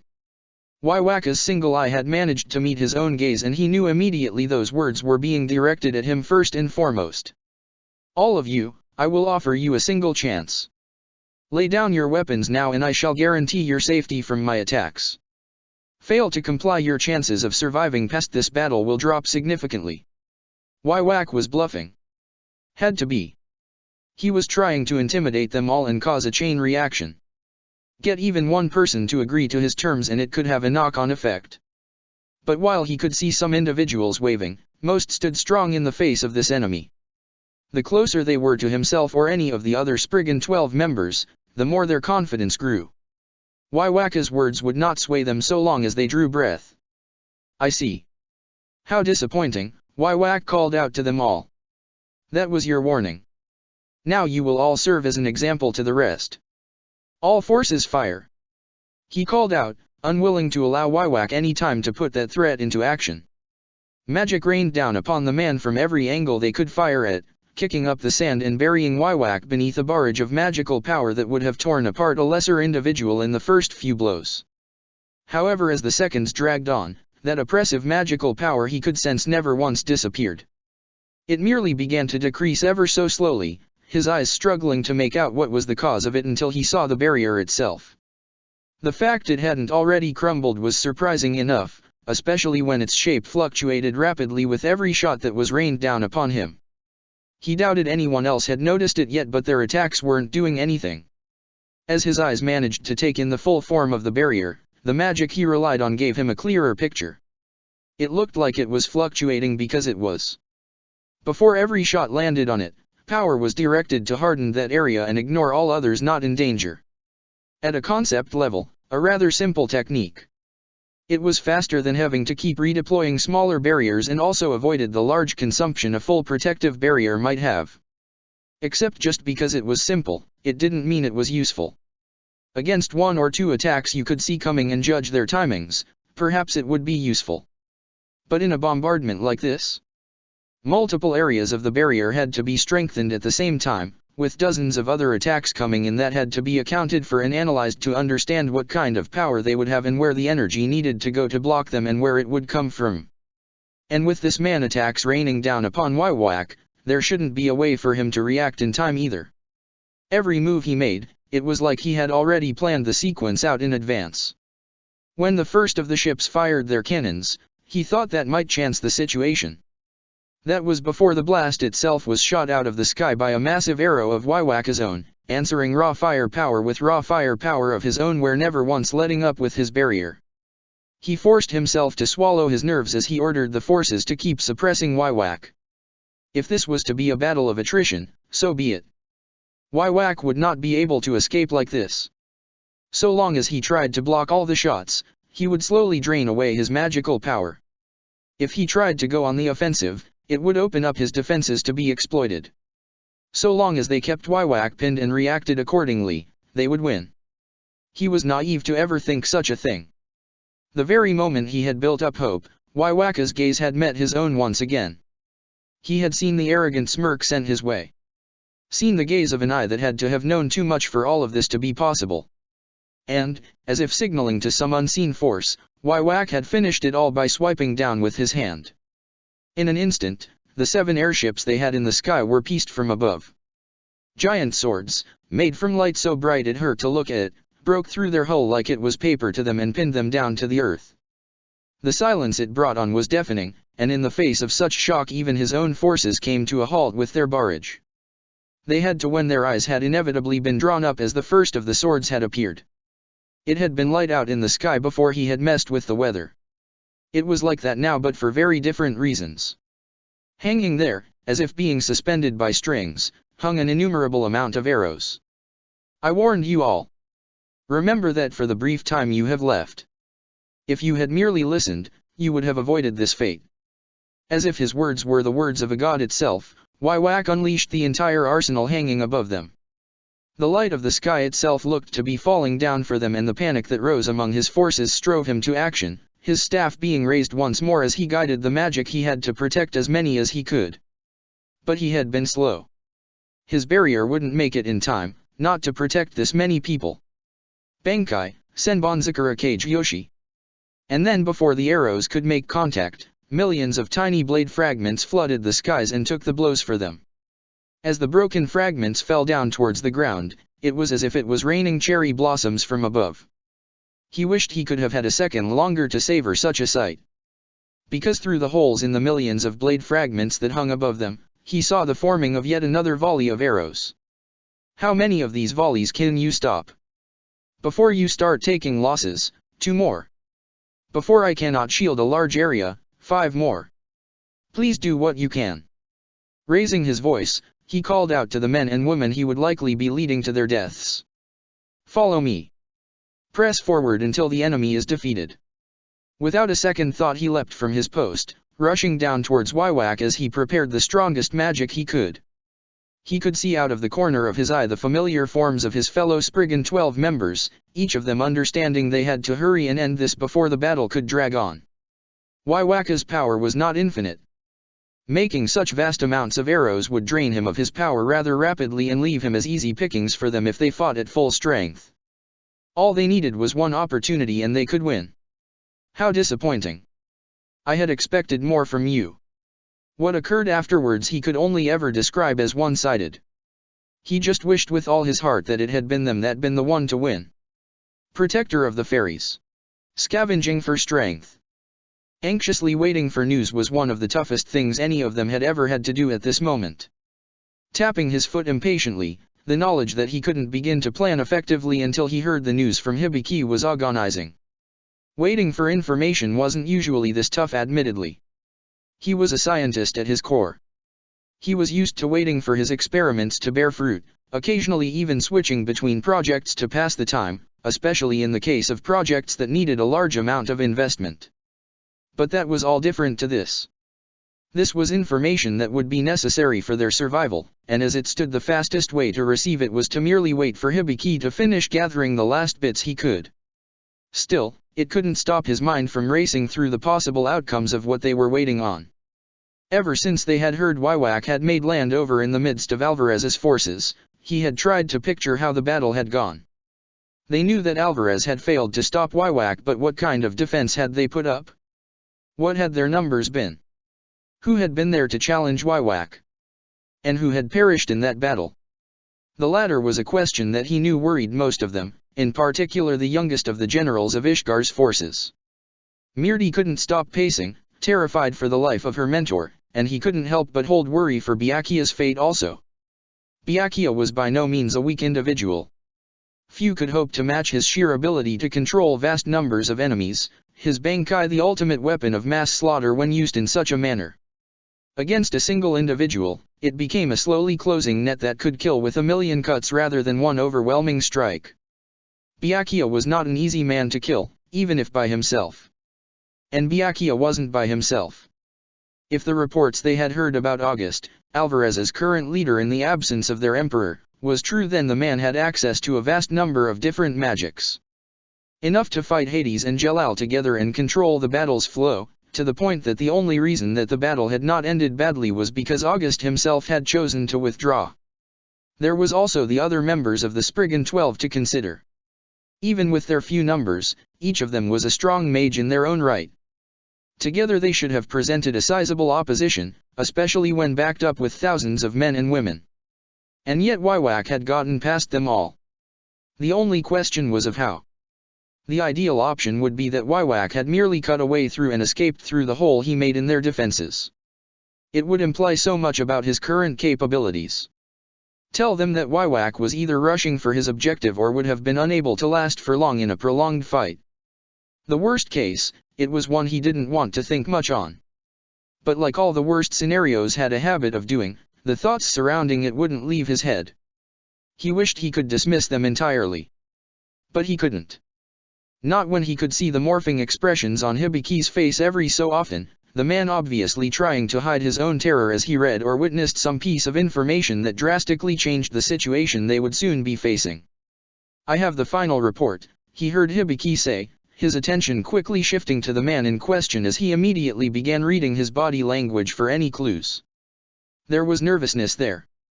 Hibiki was afraid to tell them the news. Scared more than nervous perhaps, as that fear wasn't directed towards them. Early this morning, Wywak made land on Fiori soil. Alvarez engaged swiftly afterwards and, in only a few hours, systematically destroyed all forms of resistance from Alvarez's forces. Current estimates put the casualty rate at. His eyes narrowed as he watched how Hibiki paused, hesitating from his own words and struggling to continue speaking. When he did finally manage to find the strength to continue, it wasn't enough to hide the way his voice shook. Casualties current stand at 80% and climbing. Taking into account current predictions on the lives of those not yet accounted for, alongside the critical condition of many patients, and that tally is likely to rise to closer to 90 before the day is out. So it had come to this. He had hoped it wouldn't, but it also did seem to be the worst possible scenario that happened. How many soldiers were present? He asked calmly, keeping his mind clear of anything unnecessary in order to best process the current situation. Fear nipped at the corners of his mind, but he could push it back from a long lifetime of practice. Depending on the size of the army, dealing with 90% may be still within Wywaka's capabilities. Numbers are rough, but we believe there were a good few 100,000 men and women present. Definitely outside of Wywaka's predicted capabilities then. Thousands he could have understood. But hundreds of thousands, backed up by mages like Byakuya? A miracle would be needed to survive such a battle, let alone do what Wywak did. Miracles were meant to be the work of gods in the eyes of some, but this was more like a god directly intervening and marching through without a care. What of Byakuya? He heard Mirti ask quietly, her entire focus latching onto Hibiki's words. Is he? The look Hibiki gave her was his answer. We don't know yet, I'm afraid. We haven't found a. Well, for the time being we can still cling on to hope. But according to all the tales we have from the survivors, they said that near the end he chose to engage Wywak directly with what was left of his Bankai and buy time for as many of them to escape as possible. It's unlikely he won, but Byakuya's strong, both in magic and in willpower. If he's still alive, clinging to life from injuries that caused Wywak to abandon any additional effects to kill him, we'll find him. I see. Turning away, Mirti separated herself from the rest of them for a few moments and moved to the edge of the room. He didn't let his gaze linger, giving her some privacy as he marched over to the window of the tower they had made into a makeshift command center. The city of Crocus was as beautiful as ever.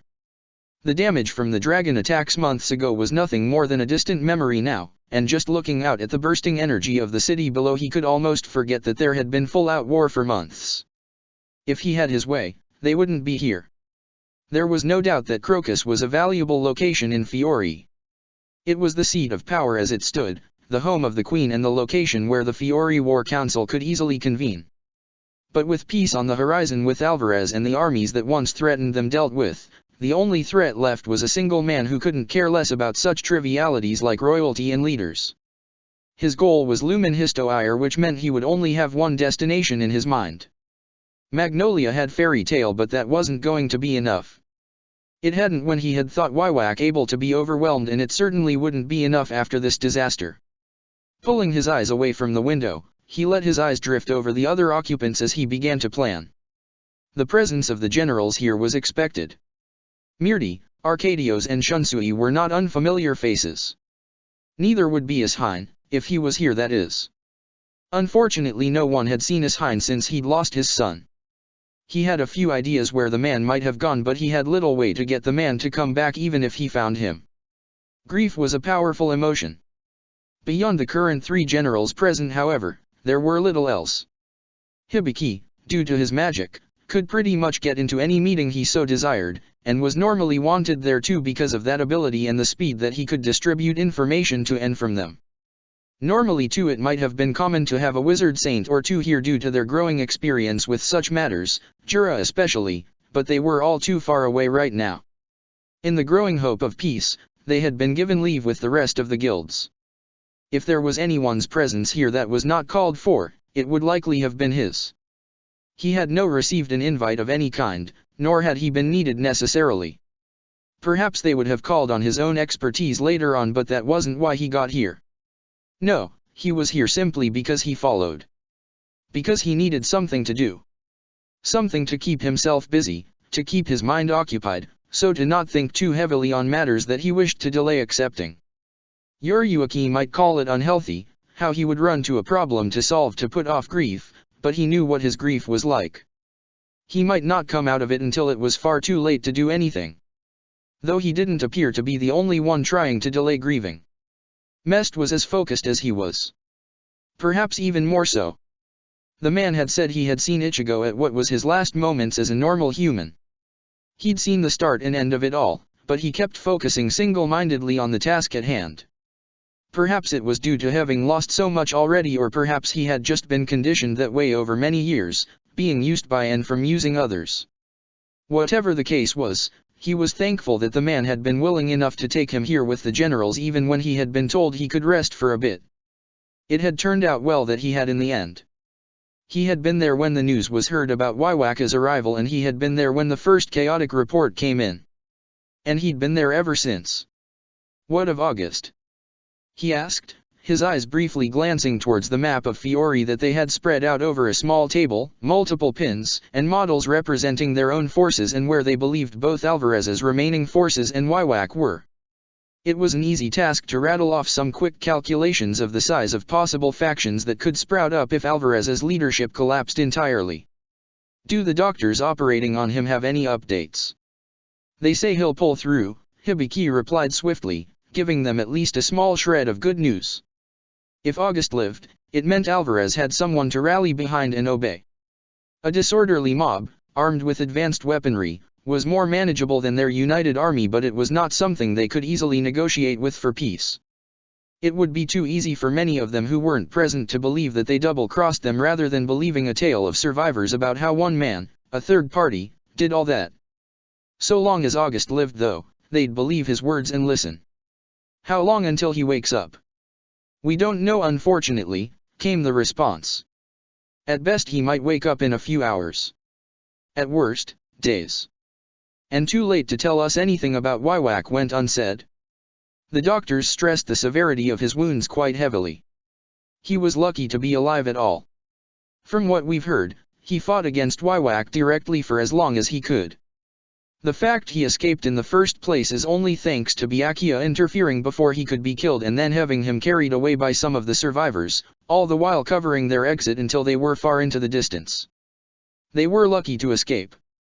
They weren't lucky, he muttered, not meaning to say that out loud but carefully elaborating when he noticed the eyes watching him.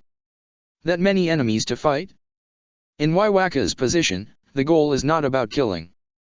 It's about disabling. You don't need to kill someone to put them down. Harm them enough and they will die on their own, and so long as they can't get in your way anymore you can easily move on. If he didn't go after August, it was most likely an intentional move on his part. There's no need to kill August if he won't recover in time to fight again before he obtains Lumen Histo Ire. We won't be able to count on any help from Alvarez either when Waiwak arrives, Shunsui pointed out. The only other Spriggan accounted for is Invel and he's in a coma from his injuries. The rest are either dead or missing. We can only count on ourselves right now. What difference would that even make? Arcadios asked. We send our army at him and he'll slaughter them. We don't have any reason to believe otherwise. How are we meant to kill a man that could do that much damage? Byakuya was able to delay Waiwak. Eyes shifted towards Mirti as she spoke up, a hint of steel in her eyes as she focused on her own words. Others have fought Waiwak too and challenged him. To this day we know Waiwak has never lost in this era. But he did before, right? It's more accurate to say he was crushed by his own great power in a moment of weakness, he pointed out, clarifying her point for her. But beyond that he has never lost from what we can tell. So if he can fight an army and slaughter so many, why are we assuming he can do the same so quickly to all of us if we team up? We're still throwing numbers at him, Arcadios shot back. Nothing's changed. Wait, that's wrong, he muttered, plans being shot down and thought up rapidly as he considered the possible actions and outcomes of the coming battle. Most of Alvarez, on an individual level, is not all that impressive when compared to the abilities of any average mage. And we have assembled the largest gathering of mages we've ever seen, with strength honed through countless battles to frightening degrees. At Alvarez there was so few, and from the reports it seems that cooperation between those strong mages was limited. And yet Byakuya, in the end, was able to actually focus Waiwaka's attention on him. Why? Because he stopped the barrage long enough to force the battle into one closer to Waiwaka's person and brought risk into the equation. Turning to Hibiki, he asked, how quickly can you get a message out to all the active guilds? We need their strongest mages who are able to fight. Ignore anyone who isn't capable of being ranked at S rank, regardless of their actual rank. They won't be able to do anything if they can't manage to deal with foes of that level. Also inform any and all forces that look to be on Waiwaka's path to scatter and allow him passage, Mirti said, throwing in her own orders. We shouldn't risk lives unnecessary. Especially when those lives would only be wasted. Knowing who to bring is all fine and good, Shunsui pointed out, but strong mages alone won't stop the bombardment. If Waiwak can kill some of us off before we close the gap, he will attempt to do so. With powerful healers amongst our strongest, he will know that the danger will be greater. He might even try and focus them down and force us into a defensive battle. We need to intercept him somewhere where we can control the battle and turn it to our favor. He knew a place that could work. He glanced at it on the map, and when he looked up he noticed he hadn't been the only one who had taken a glance. Magnolia. It was the only spot that could work, simply because they could use the very prize Waiwak sought to tie his hands. If there was any sign that Lumen Histo Ire might be damaged in a bombardment, he would hesitate to use such a technique. It could at least guarantee them a chance to bring the battle to one of their terms. I'll put out the word and get Magnolia evacuated, Hibiki spoke up, taking the silence to those words as acceptance. I'll also inform the Queen and the Fiori War Council about the current plans. They should be approved without issue, but on the chance they aren't equals. She'll accept, Arcadios muttered. She's no fool. But make no mistake, this is risky. We're offering up the very thing Waiwak wants and placing it without his reach, all to try and make sure he won't try and flatten the land and claim his prize afterwards. If he manages to obtain the very thing he started a war over, who knows what he'll be capable of. Honestly, what frightened him more was less of what Waiwak would do and more what he would undo. With the power of time at his fingertips, Waiwak would have everything he needs to claim victory without even needing to escape if he's able to forcefully obtain Mavis's power. He shared a brief glance with Hibiki when the others weren't looking, the man getting the message and knowing to inform the others who knew of the danger posed. They needed to be prepared for any and all scenarios here to stop Waiwak reaching his prize. Well, I suppose we have a lot of work to do, Shunsui said, clapping his hands together. We have limited time, so we best hurry. Though with time as it is, Wywak may reach Magnolia before we can fully assemble our forces. We may need to delay dash. Someone's coming, said Mest, breaking his long silence as he stared directly at the door. They'll be here in a few moments. Your hearing is rather sharp, Arcadios muttered as he turned to the door, crossing his arms. I'm sure it's merely someone sent to check on us or inform us of dash. Ah, here you all are, came a loud voice as the door was pushed open, the bald monk who sat on the Fiori War Council as an advisor stepping into the room. Immediately he noticed the cuts across the man's robes along with the blood that still clung to them. It was also impossible to miss the giant brush blade he was carrying with him. I had hoped to catch you all sooner, but it took far too long to regain my strength than I realized. Apologizes for my delay. Is it quick? Arcadios asked impatiently. Sorry, but otherwise we need to act fast. Tell Her Majesty that dash. This cannot wait, Ichibe stated, shutting the door behind him before marching towards the center of the room and eyeing the map. Troop movements are scattered. Are skirmishes occurring between Alvarez and Ishgar still? Were you not informed of the ceasefire? Shunsui asked suspiciously. This information is common knowledge to dash. What caused this scattering then? Ichibe asked, cutting Shunsui off without care as he examined the path troops seemed to be diverting away from. Enemy attack? Zeref? Or has Wywak already arrived back on this land's soil? Glancing up, he let out a sigh as he took in their expressions. The latter then. We took too long, it appears. What's happened? You knew Wywak was coming, Kisuk muttered. How? Because he was pretty blatant in his goals when he tried to kill Aoesu and I. Aoesu? Shunsui asked. You know the location of one of the missing gods of Ishgar. I knew the location of all of them, came the reply. Hyborian has already fallen at Wywak's hands. His last act was to bring Aoesu and I back to the mainland so we could escape and recover our strength. We'd hoped to be able to bring you all a warning in time, but our powers have dropped significantly since Ichigo defeated Mimi-Heiji. The same should be applying to Wywak, but his power. Unlike the rest of us, he does not have appeared to have weakened in any noticeable way. Yorokin, Mirdi stated. Are all of the gods of Ishgar? Were is more accurate, and yes, Ichibe confirmed. Most of us never displayed the full range of our powers to the general public for obvious reasons, with the exception of Warod, who couldn't resist healing people where he could. Is Warod still alive? He asked carefully, or did he fall to Wywak too? The look Ichibe gave him wasn't calming in the slightest. Warod is alive. We think. As much as I want to believe he is, I cannot dismiss the possibility that Wywak could have gone back to eliminate him. However, based on the speed that Wywak has reached these shores, it's safe to assume he spared Warod for the sake of speed. Warod won't be able to return in time to offer any aid, not that it could have helped in the first place.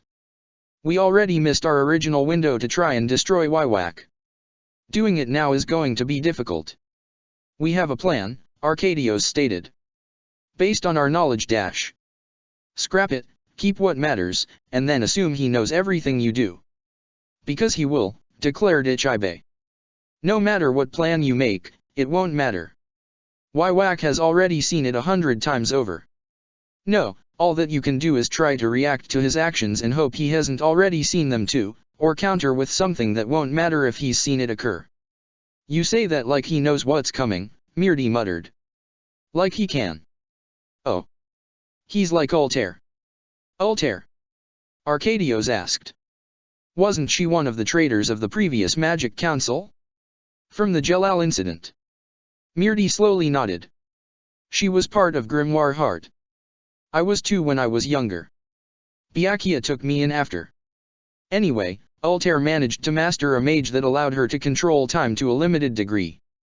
From her perspective, she could witness events occur and then rewound them so that only she remembered what happened. It was only seconds from what she told me, but it meant she could see the actions her opponents would take and counter accordingly before they even made them. Altair.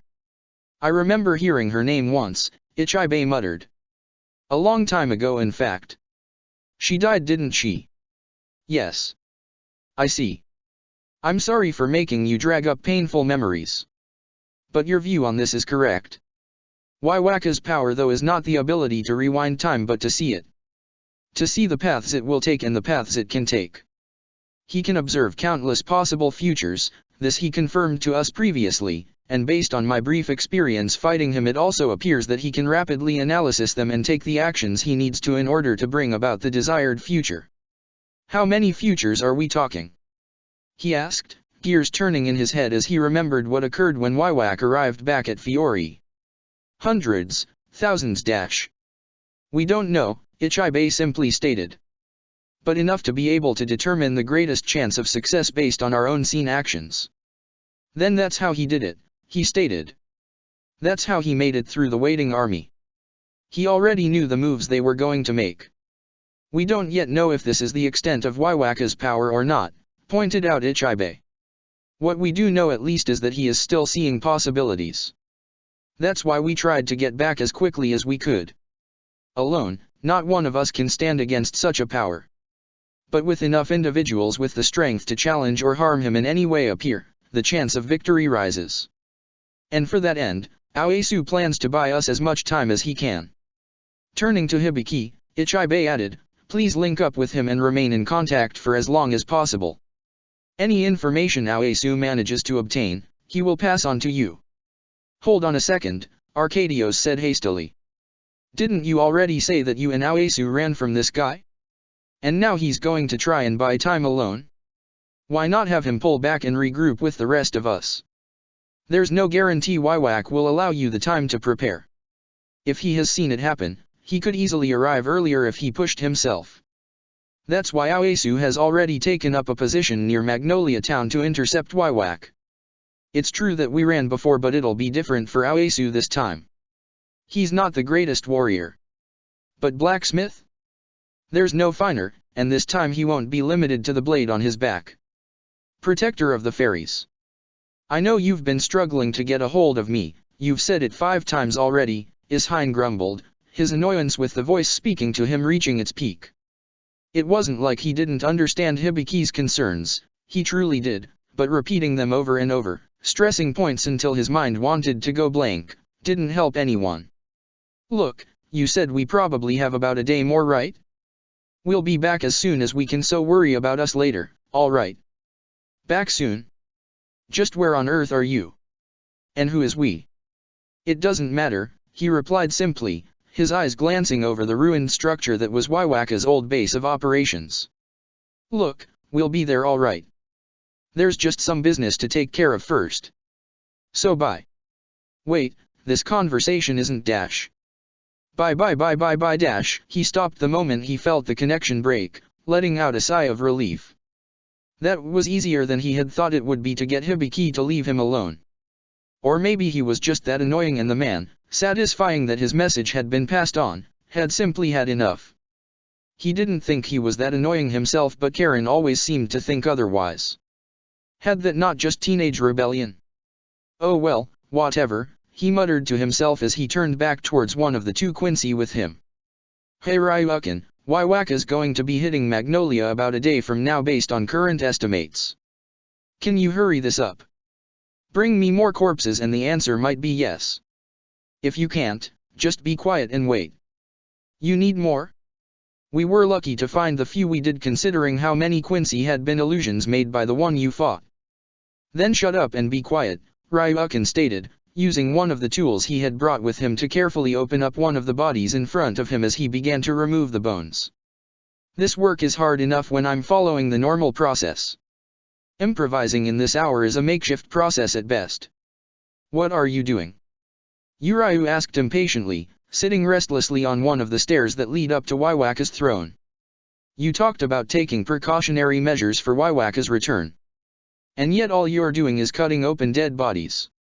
If that's all you see, then you're an idiot. If your memory is any good, then part of this sight should have been familiar to you. You were watching that night, remember? Urayu flinched, causing Ishine to look between with a lost expression. Am I missing something here? Hesitating for a few moments out of reluctance, and upon seeing his father intended to say nothing, Urayu slowly began to explain. The night my mother died, I found my father, harvesting her. He had her in an operating room long after she had died, cutting her open and taking bits and pieces from her. Bits of flesh, pieces of bone, and any blood that was still viable. For a moment he was able to entertain the idea that Uriah was joking. Or that perhaps he had misinterpreted what he had seen. But as the seconds drew on, and Ryukin made no attempts to correct the story, he felt a bubbling anger growing inside of him. "You mutilated the body of Connie?" he asked, trying not to let any of his anger seep in. He had obviously not done a very good job of it as Ryukin took his eyes away from the work to glance at him, and he was glad to see a bit of pain in that expression. It meant Ryukin at least understood what he had done. "Why? Wywak took a loved one from both of us as Hein," his old friend said as he turned back to his work, removing another bone from a dead Quincy's body. Tapping it a few times, he gave it a brief nod before putting it in a pile of those he had accepted as good quality. The rest, almost all the bones taken out so far, were lying discarded in the other pile. "Only difference between the two of us is that I realized the truth at the moment." "That doesn't answer why." "I know."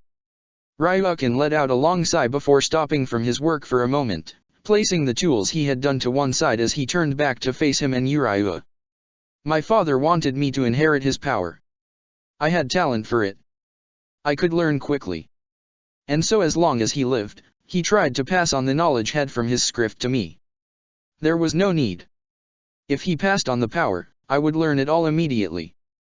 But I guess it was because he wanted to teach it himself. One of the things he taught me was the importance of the Quincy's body. That within us was the key to defeating any great foe of our kind, and the reason that we would eventually be the last Quincy. When Connie died, I knew it wasn't natural," he stated. "She grew ill too rapidly, her symptoms too uncommon to anything that she could have caught. When she died, I knew I had to find out why. And when I found the clot of silver in her heart, I knew. Silver clot. It's a result of the process Wywak calls Auswallen. When the power of other Quincy is taken by him, it damages them. The lingering energy resonates with the nature our blood takes from becoming Quincy, solidifying and blocking the passageway to the heart. That still doesn't explain why you continued to dissect your wife after she died. You remember that silver arrow I showed you?" He nodded. "The one you killed that other Quincy with? The one you'd wanted to save for Wywak. That arrow was made from the silver generated from the pieces of Connie's body." He froze, his mouth half open as he struggled to find a response to that. Turning away from them, Ryukin returned to his work as easily as he stopped it. Even if it hadn't been Wywak himself, anyone who could use Auswallen was dangerous. I came to understand that greatly once my father passed away. I knew that a weapon would be needed to destroy that foe, so I took pieces from my wife and preserved them.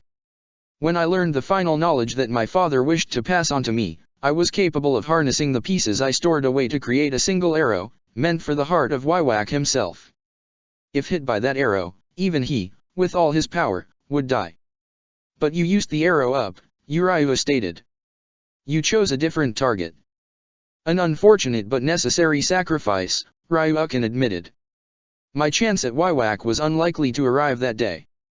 But if Wywak obtained the power of that Quincy and was able to bend reality to his will, I might never get the chance. So I took the arrow I built and used it to stop a growing threat, hoping that I would not regret it later. And you only had one of these arrows. The process making them is complex, Ryukin admitted. If there is fresh blood, you can infuse it with our magic and, given a few years, it will resemble the same state that Auswallen causes. Take the bones and crush them down, infuse them with magic and you can get the process done faster, at an admittedly lower rate of quality. The flesh was wasted, but at that time I was unsure of what I needed to preserve and was hasty in my actions. When it comes to the process, only blood, or bones will do. That's a lot of bones you discarded though, he pointed out to Ryukin, the man only pausing in his work briefly to glance at the large pile. Does the process only work on specific bones? It's not specific to types of bones if that's what you're asking. But it is limited. The longer the body has had to decay, the weaker the connection grows. Preserving elements of the body can delay this, but by now all the blood in these bodies is useless. The bones too have begun to degrade. Their structures may appear the same, but many of them have lost the traits that make them desirable. That's why I need as many bodies as possible here, in the hope we can gather enough to make a weapon half decent. Luckily we are in the largest collection of Quincy corpses that are viable for such processes. We have a day, Uriah pointed out. Will that be enough? To make something, yes, Ryukin stated. I cannot and will not guarantee its effectiveness however. The original arrow I made used all the blood I preserved from your mother, the bones wasted in my attempts to perfect the process to ensure the more valuable resource would not be wasted in learning the creation steps. Having to rely on bones now, and few at that, means whatever arrow I make will be weak. I can cut corners here and there but this weapon will not kill Wywak like the original arrow would. At best it will seal away his abilities. How long? Seconds? Minutes? It's impossible to tell. But it will weaken him. The problem will be ensuring it hits now that he has the Almighty. We're preparing for that, he stated, passing on the brief knowledge he had gotten from Hibiki. When Wywak arrives it won't work. At least give it a chance before you shoot it down. As long as Wywak can see it coming, it won't work. That presents the biggest problem with getting this arrow to hit him. If he sees it coming, in any future, it will not hit. He won't let it, because he will be smart enough to realize the danger it poses. So we'll have the one weapon necessary to take him down, and no way to hit him with it. He swore to himself, pacing back and forth as he tried to think up an idea. What if we block his vision? Ensure that the arrow only gets fired at a time where his sight will be distorted so much that he won't be able to identify the attack. He'll be wary of such attacks then and may act in ways that rob us of our chance. So long as he sees it Does it have to be an arrow? Uriah's sudden words caught them both off guard, Uriah pressing in before any of them had a chance to answer. A coating on a blade, the end of a stake, can it be something small like that? It can, Ryukin stated. It will require standing at close proximity to Wywak in order to be used however. None of us have the speed necessary to overcome his ability to react to the future. And what if he can't see it coming? He's not going to just forget he paused in his words, his mind fuzzy as he tried to remember what he had been saying. Not going to. Ryukin, what was I saying to you? Someone else is here, Ryukin stated instead, ignoring his question as he glanced around the room. Or was here. Search the building, we need to be careful in case Ryukin's words trailed off and they both understood why his comprehension flooded back to them at the sight of Uriah swinging his hand out to one side. Ryukin eyed his son briefly for a moment, raising an eyebrow before simply saying, your script I presume. The one Wywaka's own power had suppressed. I realized it recently, Uriah admitted. I guess it developed this way because it didn't have anything to bond with properly like Ichigo's had. It just pushed what could have been mine down and let me grow with Wywaka's power instead. That, combined with my own actions so far in life, appear to have caused it to manifest in such a way.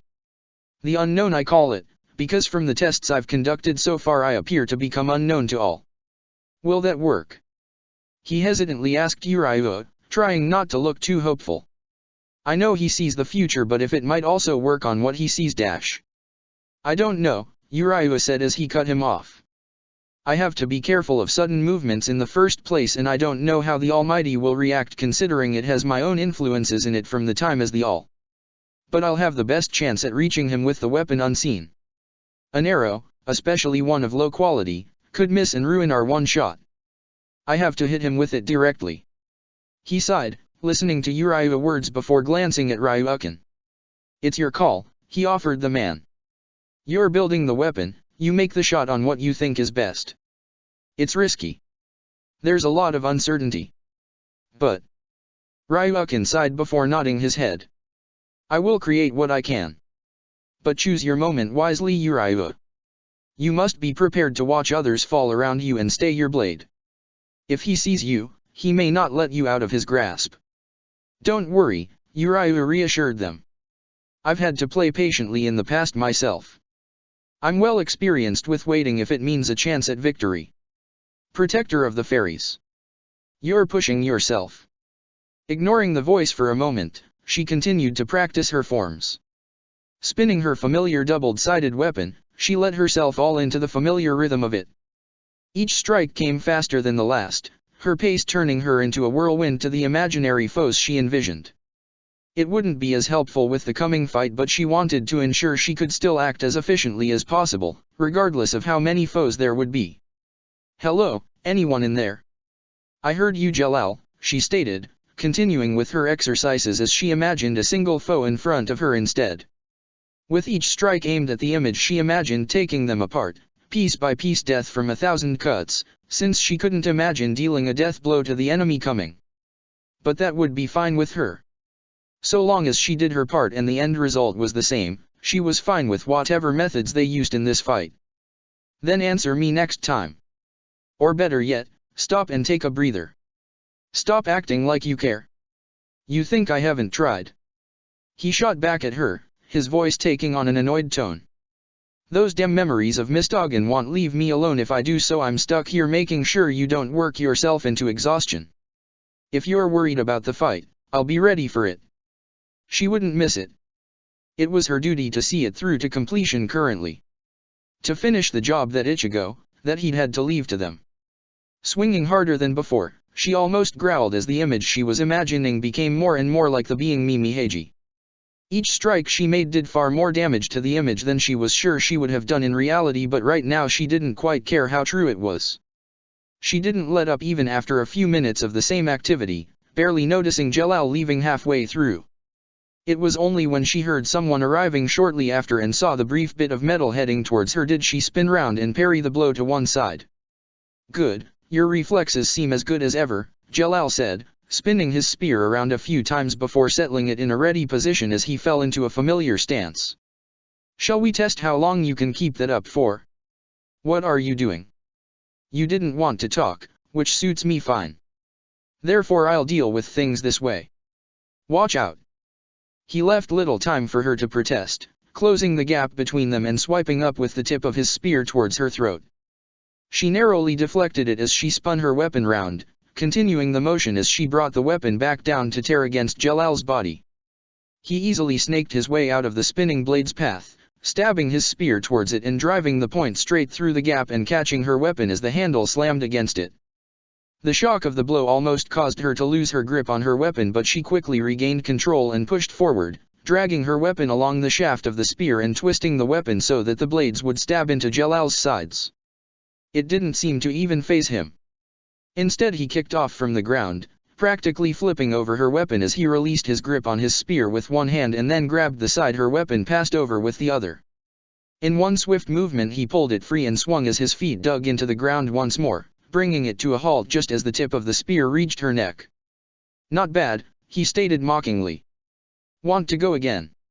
She sighed, lowering her weapon and stepping away from the point of his. "Is there a point to this?" "A point? Do I need one?" "Well, I suppose there's something, it's just to stop you practicing by yourself until you drop." "I would have stopped before then." "Would you?" he asked her, and she could feel her defiance slipping at that dark gaze he sent her. "You planned to keep going until your body was screaming. Until everything hurt, because then you won't be able to identify the source. And then you'd rest instantly, so tired that your mind won't linger on thoughts such as grief or pain. Am I wrong?" He wasn't, but she didn't want to admit that right now. It meant facing the truth and she wanted to hold off on that for a bit longer. "Don't want to speak, that's fine," Jalal stated lazily. "Then just listen. I won't pretend like I know what you're going through. I don't. I don't remember losing my parents. The loss of any friends I made over my life has bothered me little, and the only one I could have truly considered myself to care about hates my guts because I killed the man who loved her. I have never lost anything that I have cared about except for my own free will." "Your point?" "I have," he continued, as if he hadn't even heard her, however, seen others. "I've watched them get driven by loss. I've watched them get crushed by it. I've watched it become their driving focus. Love, to me, appears like a blessing and a curse. Gaining it brings strength and weakness, and losing it grants focus and pain. Concerning the latter, you appear to want to use it to focus on what you need to do. To use it to drive you. Thing is, when you focus really hard on something, it can be quite hard to then step back once the excuse for that focus vanishes. Ignore reality for long enough and soon enough you won't want to face it. That part. Well, that part is personal. Not to me at least, but I at least understand the feeling. Do what you want with those memories, Jalal added as he slung his spear over his shoulders. But realize that the longer you run from reality, the harder it will hurt when you are forced to accept it. And if I don't want to? Jalal shrugged. That's fine with me, he said, turning away and making to leave before he hesitated in his first step. Speaking slightly softened, he added, but they wouldn't want that. Neither Ichigo, nor Mistogin. Shaking his head a few times, Jalal let out a frustrated growl before running a hand through his head. Ah, enough of that. I don't like thoughts like this. You were told the plan, right? Make sure you're in position. And get some rest. You've got a larger role than most of us in the plan begins to go poorly. Night. Watching Jalal as he threw a hand up in farewell behind him, Nozomi let her weapon slowly drop as she watched him leave. Even after he was gone, his words couldn't leave her. They hurt, but they weren't unkind in their purpose. I know he's dead, she muttered to herself, pulling her weapon up and clinging to the handle and guard for comfort. I know that all right. But he's come back before. What's wrong with hoping for the same to happen again? It was foolish. But it had given her strength years ago. It had given Mistogin strength too, which was made this words hard to dismiss. Jalal wasn't Mistogin, but he still was in some aspects. Which meant he had the memories of waiting. The memories of hoping. Holding out for hope was hard. Letting it go was even harder. Just for a bit longer. She waited 7 years before. If she could handle years, she could deal with hours. The problem might even be solved for her in the hours to come anyway. After all, there was no certainty that all of them would live past this coming battle. Protector of the Fairies. Check the description for the links to the author.